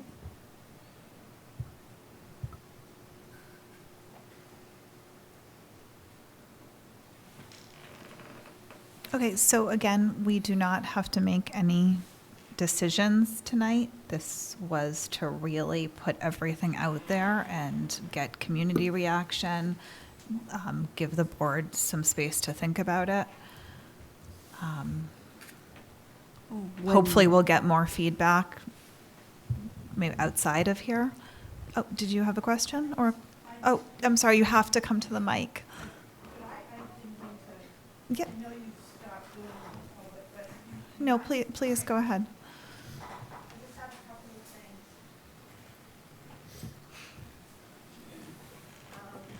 My name is Mary Dwyer. I grew up on Nantucket. I was a graduate in 1972, and I live in Maine now. But my mom's at the Island Home. She moved there in May and broke her hip and went to the Island Home for rehab. And then 3 months later, broke her other hip. And she's there now again with her second hip. But it's the most wonderful place. I had never been to the new Island Home when I was growing up. It was the landmark house, but I'd never been to this one.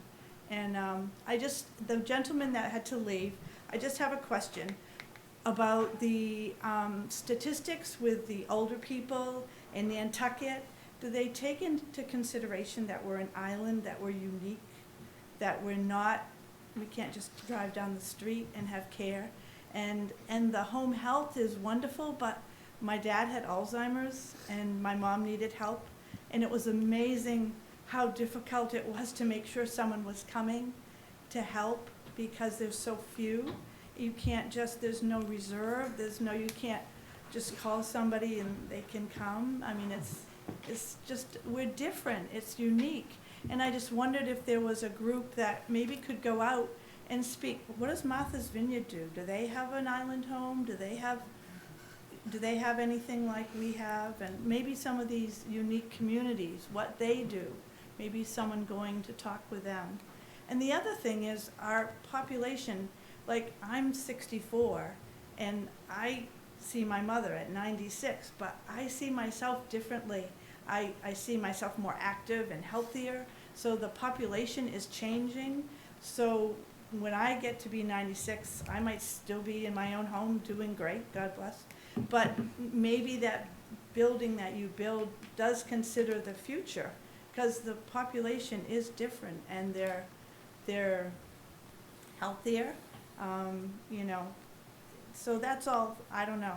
And I don't know if you need people to do scouting or whatever, but I will sign up for that. I'm not a resident right now, but I have properties down here, And I just can't imagine not having this place.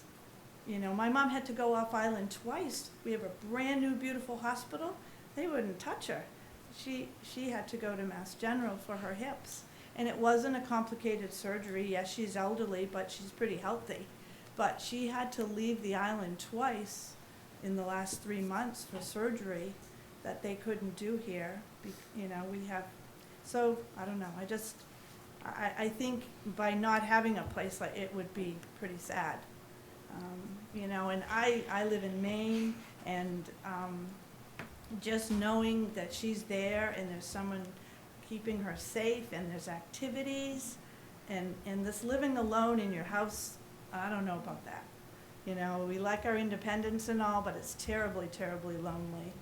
And that place provides so much for the community, you know, so. And the location, I wasn't involved in the last one, but I get so much out of visiting my mother there. And just getting out of the car and seeing that harbor and seeing every day you see the life of this island is so dependent on that harbor. The boats coming and going, and it's the whole rhythm of and I think it's huge to the people that are there. And the staff, you know, it's very unique is the word, and I just, thank you. Thank you very much.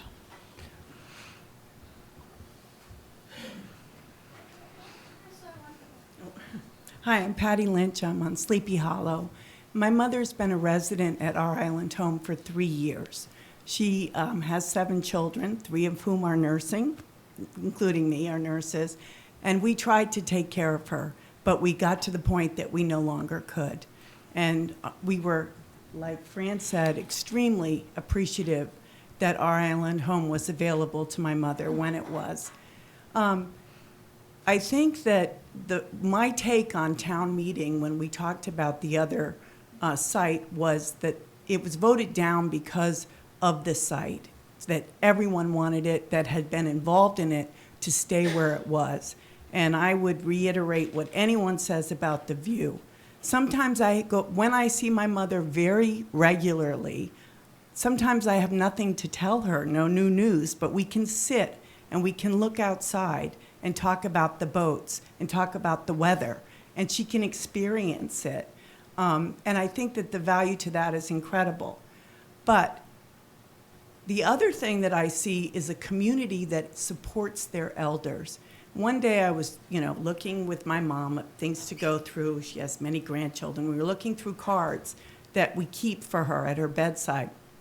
And I saw these cards, and I realized fairly quickly that she had received about 20 cards from students at the high school.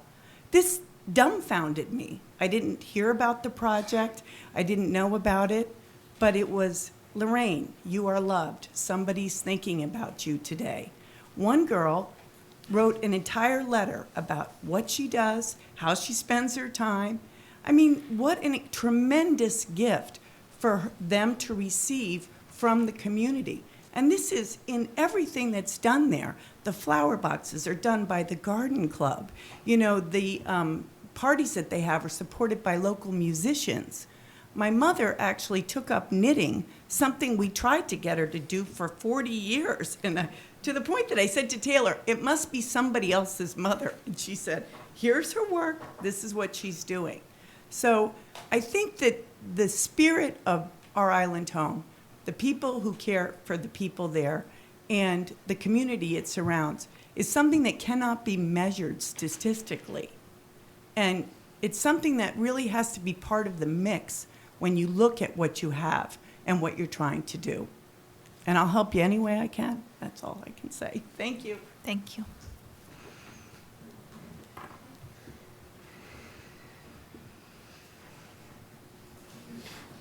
I just wanted to comment on that rural question, because I think we are unique, and I think that it leads to more demand for being a little bit creative. I think that my wife's a nurse and my daughter's a nurse and worked in nursing homes, and I'm a nursing home administrator, so I think our island home does awesome stuff. So I don't want to leave the impression that they don't. However, one of the things you have to look at is how things are delivered and who the workers are. One of the things that they do in rural places is they have more universal workers. that can provide a kind of an array of services and kind of look at where the services are delivered. Right now we have home health aides that work at Sherburne Commons and that work for Alice Daniels and that work for Anodyne. If there was a central coordinator that could coordinate some of the staff, because they work together and say, well, I'll pick up this shift working for Alice and I'll pick up this shift up at Sherburne, and if there was a way to more efficiently deliver the services, whether it's at our island home or whether it's out in the community, I think that would help a lot. So many of the senior services here are splintered, and there's different groups that get together. If you could get somebody to look, in fact, it's too bad that they didn't look at it before the hospital was built, and someone says, okay, so this is where the short-term rehabilitation is going to happen. This is because maybe that's the solution, that you build 10 to 15 long-term beds near the hospital so that the few you need would come off of, that needed to stay long-term. But I just think you need to look at the entire picture and not at each individual care delivery setting on the island. I think that's, when you're in a rural setting, that's the most important thing, because there's not enough of anything for all these different groups to be delivering. But if they all work together and said, we've got 60 seniors that need to be taken care of, this is how we're going to deliver the services to those people, it really helps. But somebody needs to look at the whole picture, I think makes sense. It's tough to run a rural community.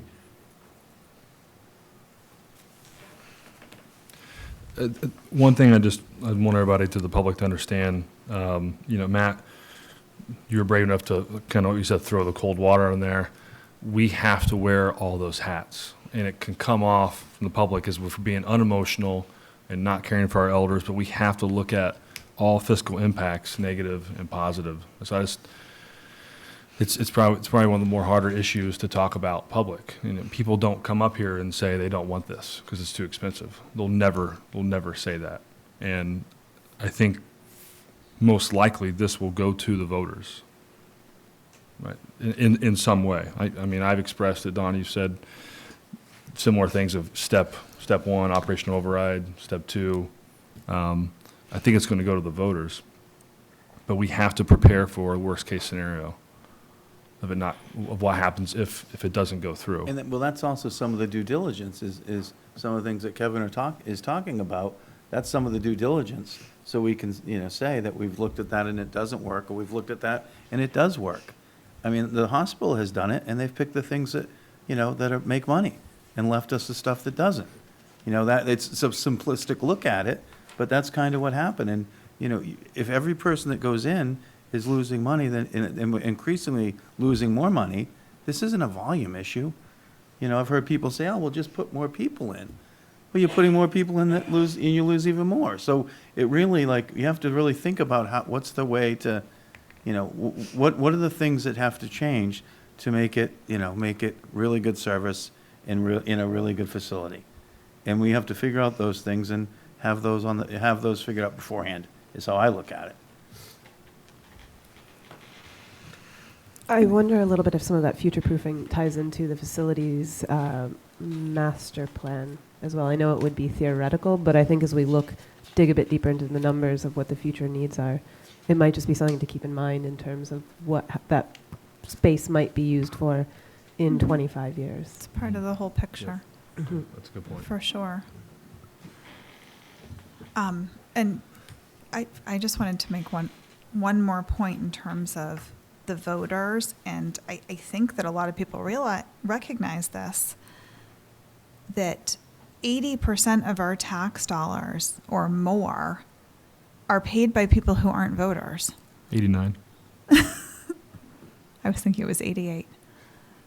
So we have a tremendous gift in this community that we have relatively low taxes compared to most places, even though our property values are high. And we have a tremendous summer community that pays for most of our services. So I just wanted to mention that. Allison Forsgren again. I'm just wondering, I don't know, I know that our Island Home is the last municipally owned nursing home in the Commonwealth of Massachusetts. But I don't know if there are ways to partner with the private sector on a municipally owned building in the to help with the capital cost of building it. I don't know if that's been explored or even how to get that out there. There's a great deal of, the $180 million hospital was a big ask for the community and our donors. So coming on the heels of that is a challenge for any, large donor, but that's something that hopefully could be explored. I don't know how it fits into the planning part at all, but again, hopefully that could help in some way. Thank you.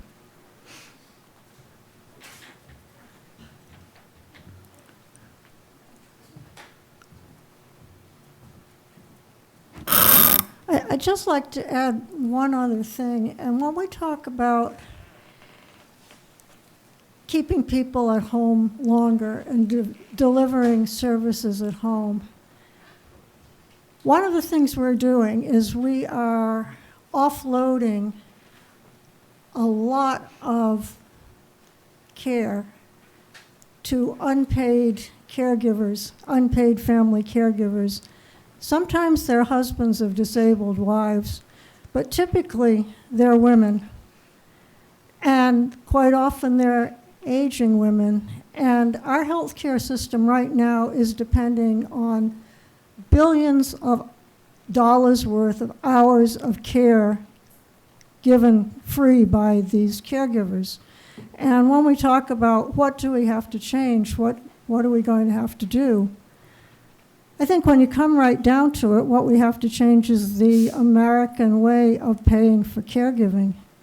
Only when we have a state and national radical change of how we pay for this are we going to be able to go forward. Amen.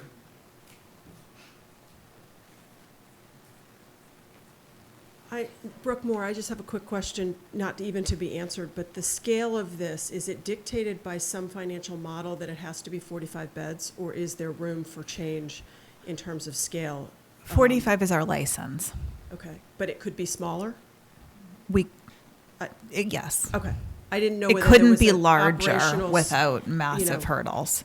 Yeah, I wouldn't even dream of larger, but I was thinking more in terms of smaller, so that the operational overrides less, and then using alternative methods of delivering care for the people, and having a smaller number of beds. I don't know whether There are there's a also different compromise. levels of beds that are an option to us.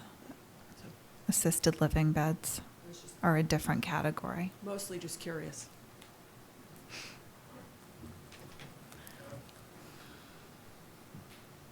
Hi, my name is Debbie Bechtold. I've been working at the Island Home for 20 years. I wasn't aware of, were there any studies like where you came into our facility to see the day-to-day operations of how things, my concern is sort of going back to the size of it and having all the patient resident rooms on the second floor and the dining room on the first floor and so many of the common areas on the first floor, where watching people, how they go from their bedrooms to these different areas is done. It's having them go such a great distance to the dining room, and if they're in the dining room, that they have to use the facilities, they have to be brought back into their rooms. There's going to be other, bathrooms on the first floor. It just seems like it's very large and segmented, and the common areas for the residents themselves and the caregivers is kind of spread out. If that could be changed, it seems like 2 floors would not be the optimal, for moving residents. And if there was some discussion with staff members, I apologize, I did not know about that or did not attend. But it just seems like it's a little bit kind of not really what is in the best interest of the residents and the caregivers themselves as to who has to do what, so. The design's very conceptual. At this Right. point, there would be a lot of input from everyone, all stakeholders, including Okay. staff. But I do think that the 2-floor model is the only way to rebuild on site in terms of how this has been analyzed. The room sizes are currently too small. The square footage has to be made larger unless it goes to less beds. To keep the residents there. Yes. Yeah, we had Right, well, it's, the room sizes were too small the day they were built. Mhm. We had to get an exemption for them the day they were built. they were too small. Yeah. So, that's sort of, You know, it's just watching the day-to-day operations of how people go about their day and seeing the size and the distance from one resident room to the dining room to a common area. Yeah, it's going to be a lot more staffing for oversighting as well. It just seems like it's a little bit more stretched out than perhaps it, would be in the best interest of the residents themselves. There will definitely be more input opportunity. Carrie McKenna, a relatively new person to Nantucket in terms of a year-round resident. I guess the term that I was thinking about was when Allison talked about community. And my life has been working with individuals with disabilities, mostly students or young adults. We're a closed community, and the thing is, the needs of individuals with disabilities is going to be there. And when we segment the groups, individual students, when we take individuals with mental health needs, elderly, we create a potentially a series of problems that are not solvable in a small rural environment, in an isolated island type thing. And so when the idea of the future proofing in terms of, when you have two wings, can one wing be nursing home and the other be turned into meeting other needs of other groups of people on the island, whether it's offices for off-care type stuff, some kind of residential living situation for young adults.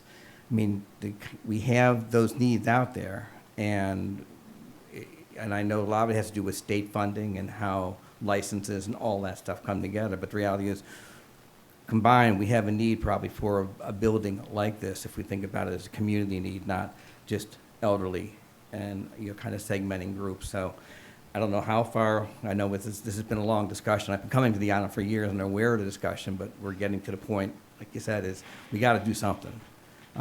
Is there time to really look at the future proofing being not so far in the future in terms of how some of the options, the way the space could be used? So that's all. Thank you. Thank you. Okay, I think that this is a to be continued in terms of our decision-making process and further community feedback. my only other comment, I have to say this, when we had the school, and they did the school, and I can't remember what the numbers were, but they said that it had an expected life of, say, 50 years, 60 years. And I said, well, geez, like, we've got buildings that are 170 years, like Landmark House, we have buildings that are 300 years. I said, why are we only thinking it's gonna last 50? Oh, you didn't put the stainless, we didn't put the stainless nails in. We're using the other kind of nails, we're using this and that. Oh, why didn't we do that? Well, you didn't spec that. So, so my point, that would have cost another $500,000 to build this with, the right materials to last a long time. So my point being, let's not do that again. If we actually go and build this, and if the voters actually do it, if it costs another $500,000 to have the right nails and the right materials so the building will last for 200 or 300 years, like all the ones our forefathers made, then we should spend that money. It just, we shouldn't be looking at the minimum. When we look at the floodplain, if it's 4 or 5 feet, let's push it for 6 or 7. Like, if it's going to happen, like, look ahead, and use worst case scenarios and be conservative. Don't go the other way around. If we're gonna, anyway. Yeah, and I think Don't that's cut really, corners. if we're talking about future proofing, then that's even more important part of the conversation. If we're planning on using this building some different way, so I agree. I think that's an important point. Okay. Thank you for being here. Select Board's reports and comments. I know that this is kind of overshadowed by the Island Home tonight, but we have the updated, very exciting version of our own strategic plan that we've been working on for a number of years now. We, by design, set this up to be a 3-year plan that would have the ability to be fluid. We will revisit it on a yearly basis as goals get accomplished, board members change, and revise, reposition, add, and we have added to our original categories of housing, transportation, and environmental leadership 2 additional categories: efficient town operations, which will be looking at all of the town's facilities and needs to properly phase our initiatives, and an overarching quality of life category, which does not have any specified goals, but is more of our collective vision for the island. And all of this falls under the umbrella of making these initiatives sustainable for our community. I did a fairly lengthy presentation about this at the Civic League on Monday, which I think was recorded. If anybody wants to watch that further, this is available on our website. Happy to answer any questions, take other board member comments. And I think we need to vote to actually adopt it. I had one quick housekeeping thing. I mentioned to Janet when I came in. We know, because we've been involved in this when we're in it. Each area, housing, transportation, at the very beginning, we have the aspirational statement. If you don't know that's aspirational, it could be confusing. Mm-hmm. So I thought maybe simply just having aspirational statement over the top of each one, so people know that it's 10, 20 years looking back, this is how it's going to be. It's just a quick suggestion. I don't know if this is a done deal. I agree with you, because when I wrote out what I wanted to say at the Civic League, I tried to be very clear of this is what we hope to see. Right. This is our vision for the future. I hope I got that point across, because otherwise it would be very confusing. But yeah, I think that could maybe be a little bit more clear. One question I had, first I just want to say I thought this was an invaluable process as a new board member and as a board. And I think that already we've seen quite a bit of success with moving forward with some of these, and it's measurable, which again I think is invaluable. The only thought I had on it is we did start out with it being a 3-year plan starting, I think, was that 2017? And I'm just wondering if there's 2018, all blends together. Just wondering if that time frame, I think now as we've added things, I'm just sort of curious if that's something that we should represent, be dating this and then noting when additional goals were added, or something if we're going to continue to have it be measurable, then I think having some sort of reference to dates and times might be helpful.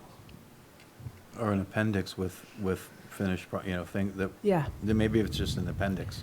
With a list of, in Shy this year and blah, blah, blah. Sort of. And when it was started, because I think for us as the first go-round, it was, we really filtered our goals down based on what we thought was achievable within 3 years. Mm-hmm. So I think keeping track of that and using that as continually to look at the new ones that we add through that perspective would be helpful. So having that sort of appendix of when they started, when we finished, to see if we're being reasonable. We are keeping a running spreadsheet that Janet sent to me that details where we're at. We started the process in 2017, and then we adopted the first version in 18, just to be clear on that. But and I think the first version had dates of each goal, like one was by 2020, one by 2021. So kind of on that point, it might be helpful to have that laid out in this plan, especially if we say achieve safe harbor in the next 3 years. Again, if you don't have the date, what 3 years is that addressing? We want it all 3 years, no matter what we're talking about. Yeah. But I think it would be helpful for readers. Maybe the appendix or some kind of idea would work, because I like how clean this is, right? Because most people who are going to attack this or look at it can really get a good sense quickly. And then if you want to dive in more, you're going through the appendix. And I think it would be nice to kind of have a spreadsheet attached as a separate document that's at the end, that doesn't take away from the tidiness. And the only thought, maybe this is still too, it's mucking up a bit, but even goal 1, because I think in housing, theoretically next year that would be a goal that comes off because we've achieved that. But I think as a reader, if I was looking at this and there was just in parentheses 2020, I don't know if visually if that would be too messy, but I think as a reader it might be helpful to understand when I read this in 2019, where are we at with this? So when it comes off next year, goes into the appendices. Just some way of understanding, I think, for readers and for the board to know, to be tracking our goals. Yeah.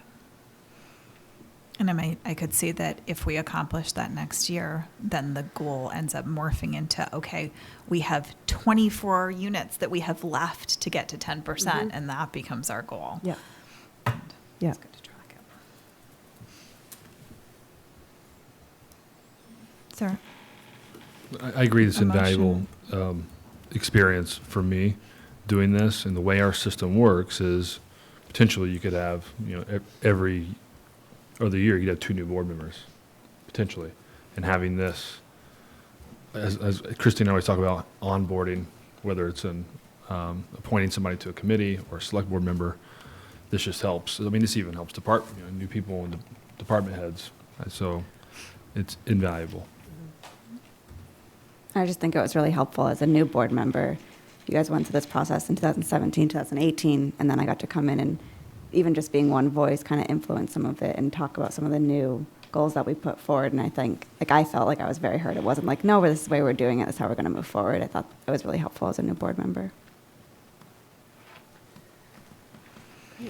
So a motion to adopt? Second. All those in favor? Aye. Any opposed? Motion carries unanimously. Thank you, Janet, Yeah, for all your work thank you do on this. And this is a direction of priorities. This does not detract from other things that are going on. Okay. Committee reports? Oh, sorry. I don't think I have any. I have more of a comment that I went to the opening of the new Mariah Mitchell Park, and I just thought it was really wonderful to see the collaboration between CPC, Land Bank, Mariah Mitchell, Hospital, just seeing that kind of public-private partnership.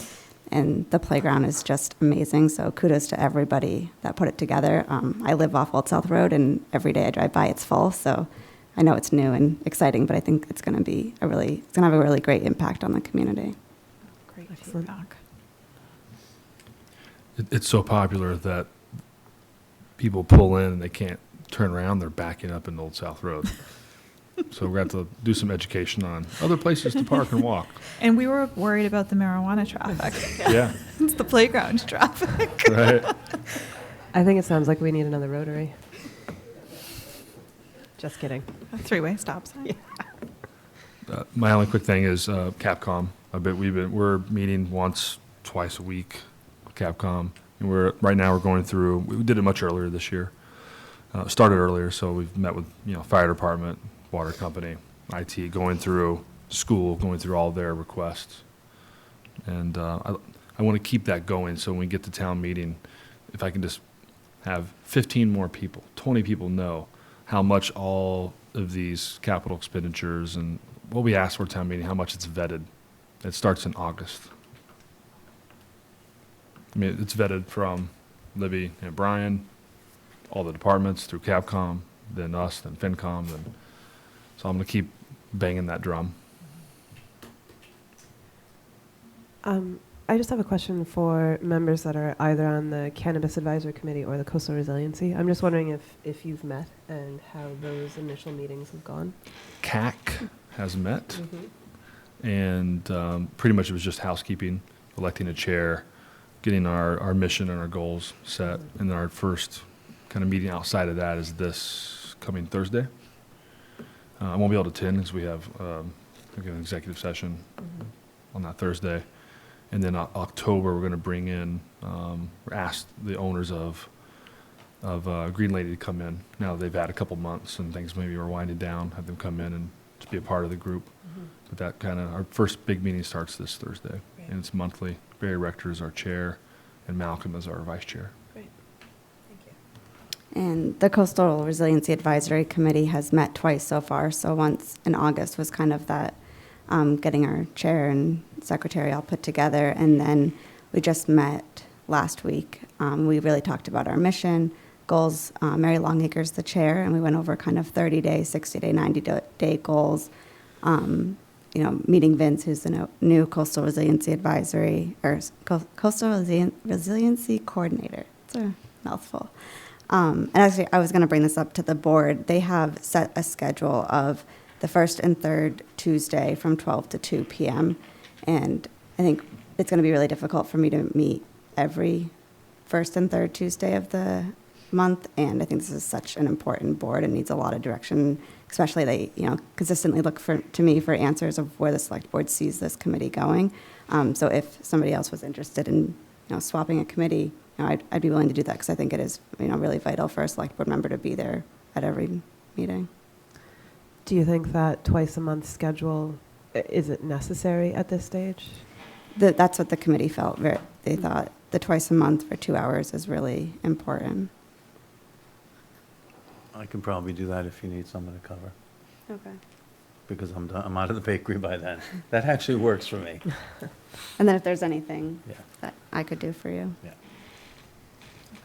Could show up at 3 a.m. and bake bread. Exactly. You're on the schedule tomorrow. Yeah. Excellent. So we'll be hearing more from Matt. Just tell me when. I think she means like next meeting. It's Oh, yours. like tomorrow? Tuesday. Next Tuesday is Well, 17th. just tell me when and I'll be there. Anything else? Richmond Properties, they're doing their affordable housing lottery right now, and the deadline is September 18th. Looking at That's a good Tucker and Brooke for announcement. confirmation, Yeah. yes. So Brooke can come forward. I just want to make sure everyone knows that deadline's approaching. I just want the public to understand that that lottery is being run by an independent agent that's out of Needham. So getting your application in is a timestamp with a postmark by 2 p.m. on the 18th, or I believe fax. But the materials are available at the Plus Building at Richmond, and we'll have them at the Island Fair. In the afternoon, the Affordable Housing Trust is going to have a table at the Island Fair, and we'll have Richmond lottery applications there. But it's really important to understand it's not dropping it off at Richmond on the 18th. It's a different place that it has to get to. So I just wanted to be clear on that.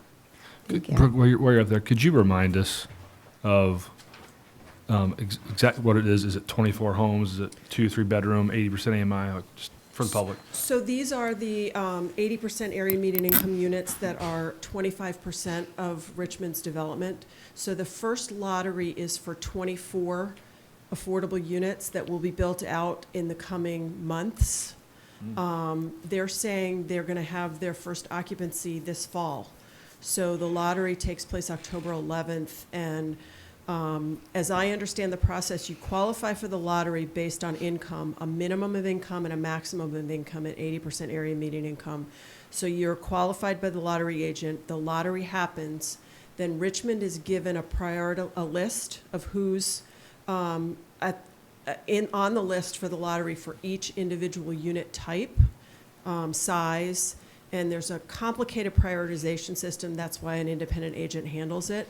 And then what happens is then Richmond calls people off the waiting list in order, and they then fill out a more complex rental application that will include things like that would normally happen on a rental application, like a background check, financial check, verification, deep verification of your financials to make sure you qualify under DHCD guidelines for income.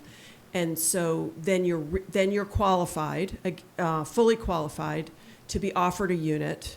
Then you select your unit, and those units will be coming on. And as the agent said, if you're the first one to be picked in your unit size category, you'll have the pick of all the units. You literally pick your actual rental unit and your occupancy date based on when they're going to finish completion. So what I want to encourage people to apply, because just because you're not high on that waiting list or the list presented to Richmond doesn't mean you won't move up as someone either chooses not to take a unit or is disqualified for some other reason. So I want to encourage the public to apply. because you've got no shot if you don't apply.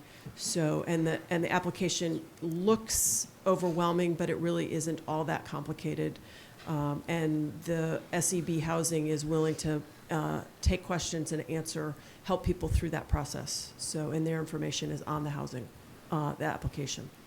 So that was a really long answer to what. And there is a local preference, right? So you have to live here, work here, or have a student in our public schools. There is also a local preference component of this. I think 70% of the affordable units are under local preference. So it also, you're advantaged if you can prove that you do have a nexus here already. And that's, again, there's a really good description of the whole process in the packets we'll have out at the fair, so. And if I've got this right, some of this is, you may think you're not going to get it, but they have to, there's a lot of different rules they have to follow. They have to make sure that they don't discriminate against different, ages and different sexes and different, nationalities. And so if you're in one of those different categories, you may bump up a little higher, and there's been litigation on some of that stuff too, but, but there's it's very complicated. Well, the lottery can't go forward unless the pool of lottery applicants is diverse. Exactly. So they will be looking at diversity within the people who have applied for the lottery. It's a pretty complex process to ensure as much fairness as possible.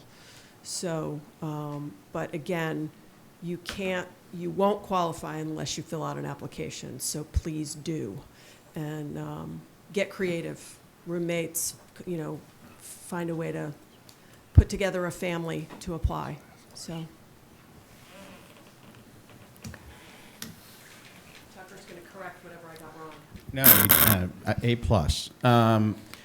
I just was going to emphasize, as Brooke said, this initial application, it's really just filling something out. You don't have to prove anything except if you are going for the local preference. You do have to demonstrate that you live here, and there are several different ways you can do that. That's the only thing you have to prove with your original application. Thank you.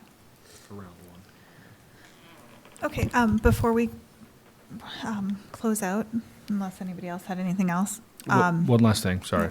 I just wanted to thank you for your leadership on our Island Home. You've been doing it since you've been on the board. I already said the agenda was great, but I really appreciate everything you've all the time you put in, Dawn. Thanks, Jason.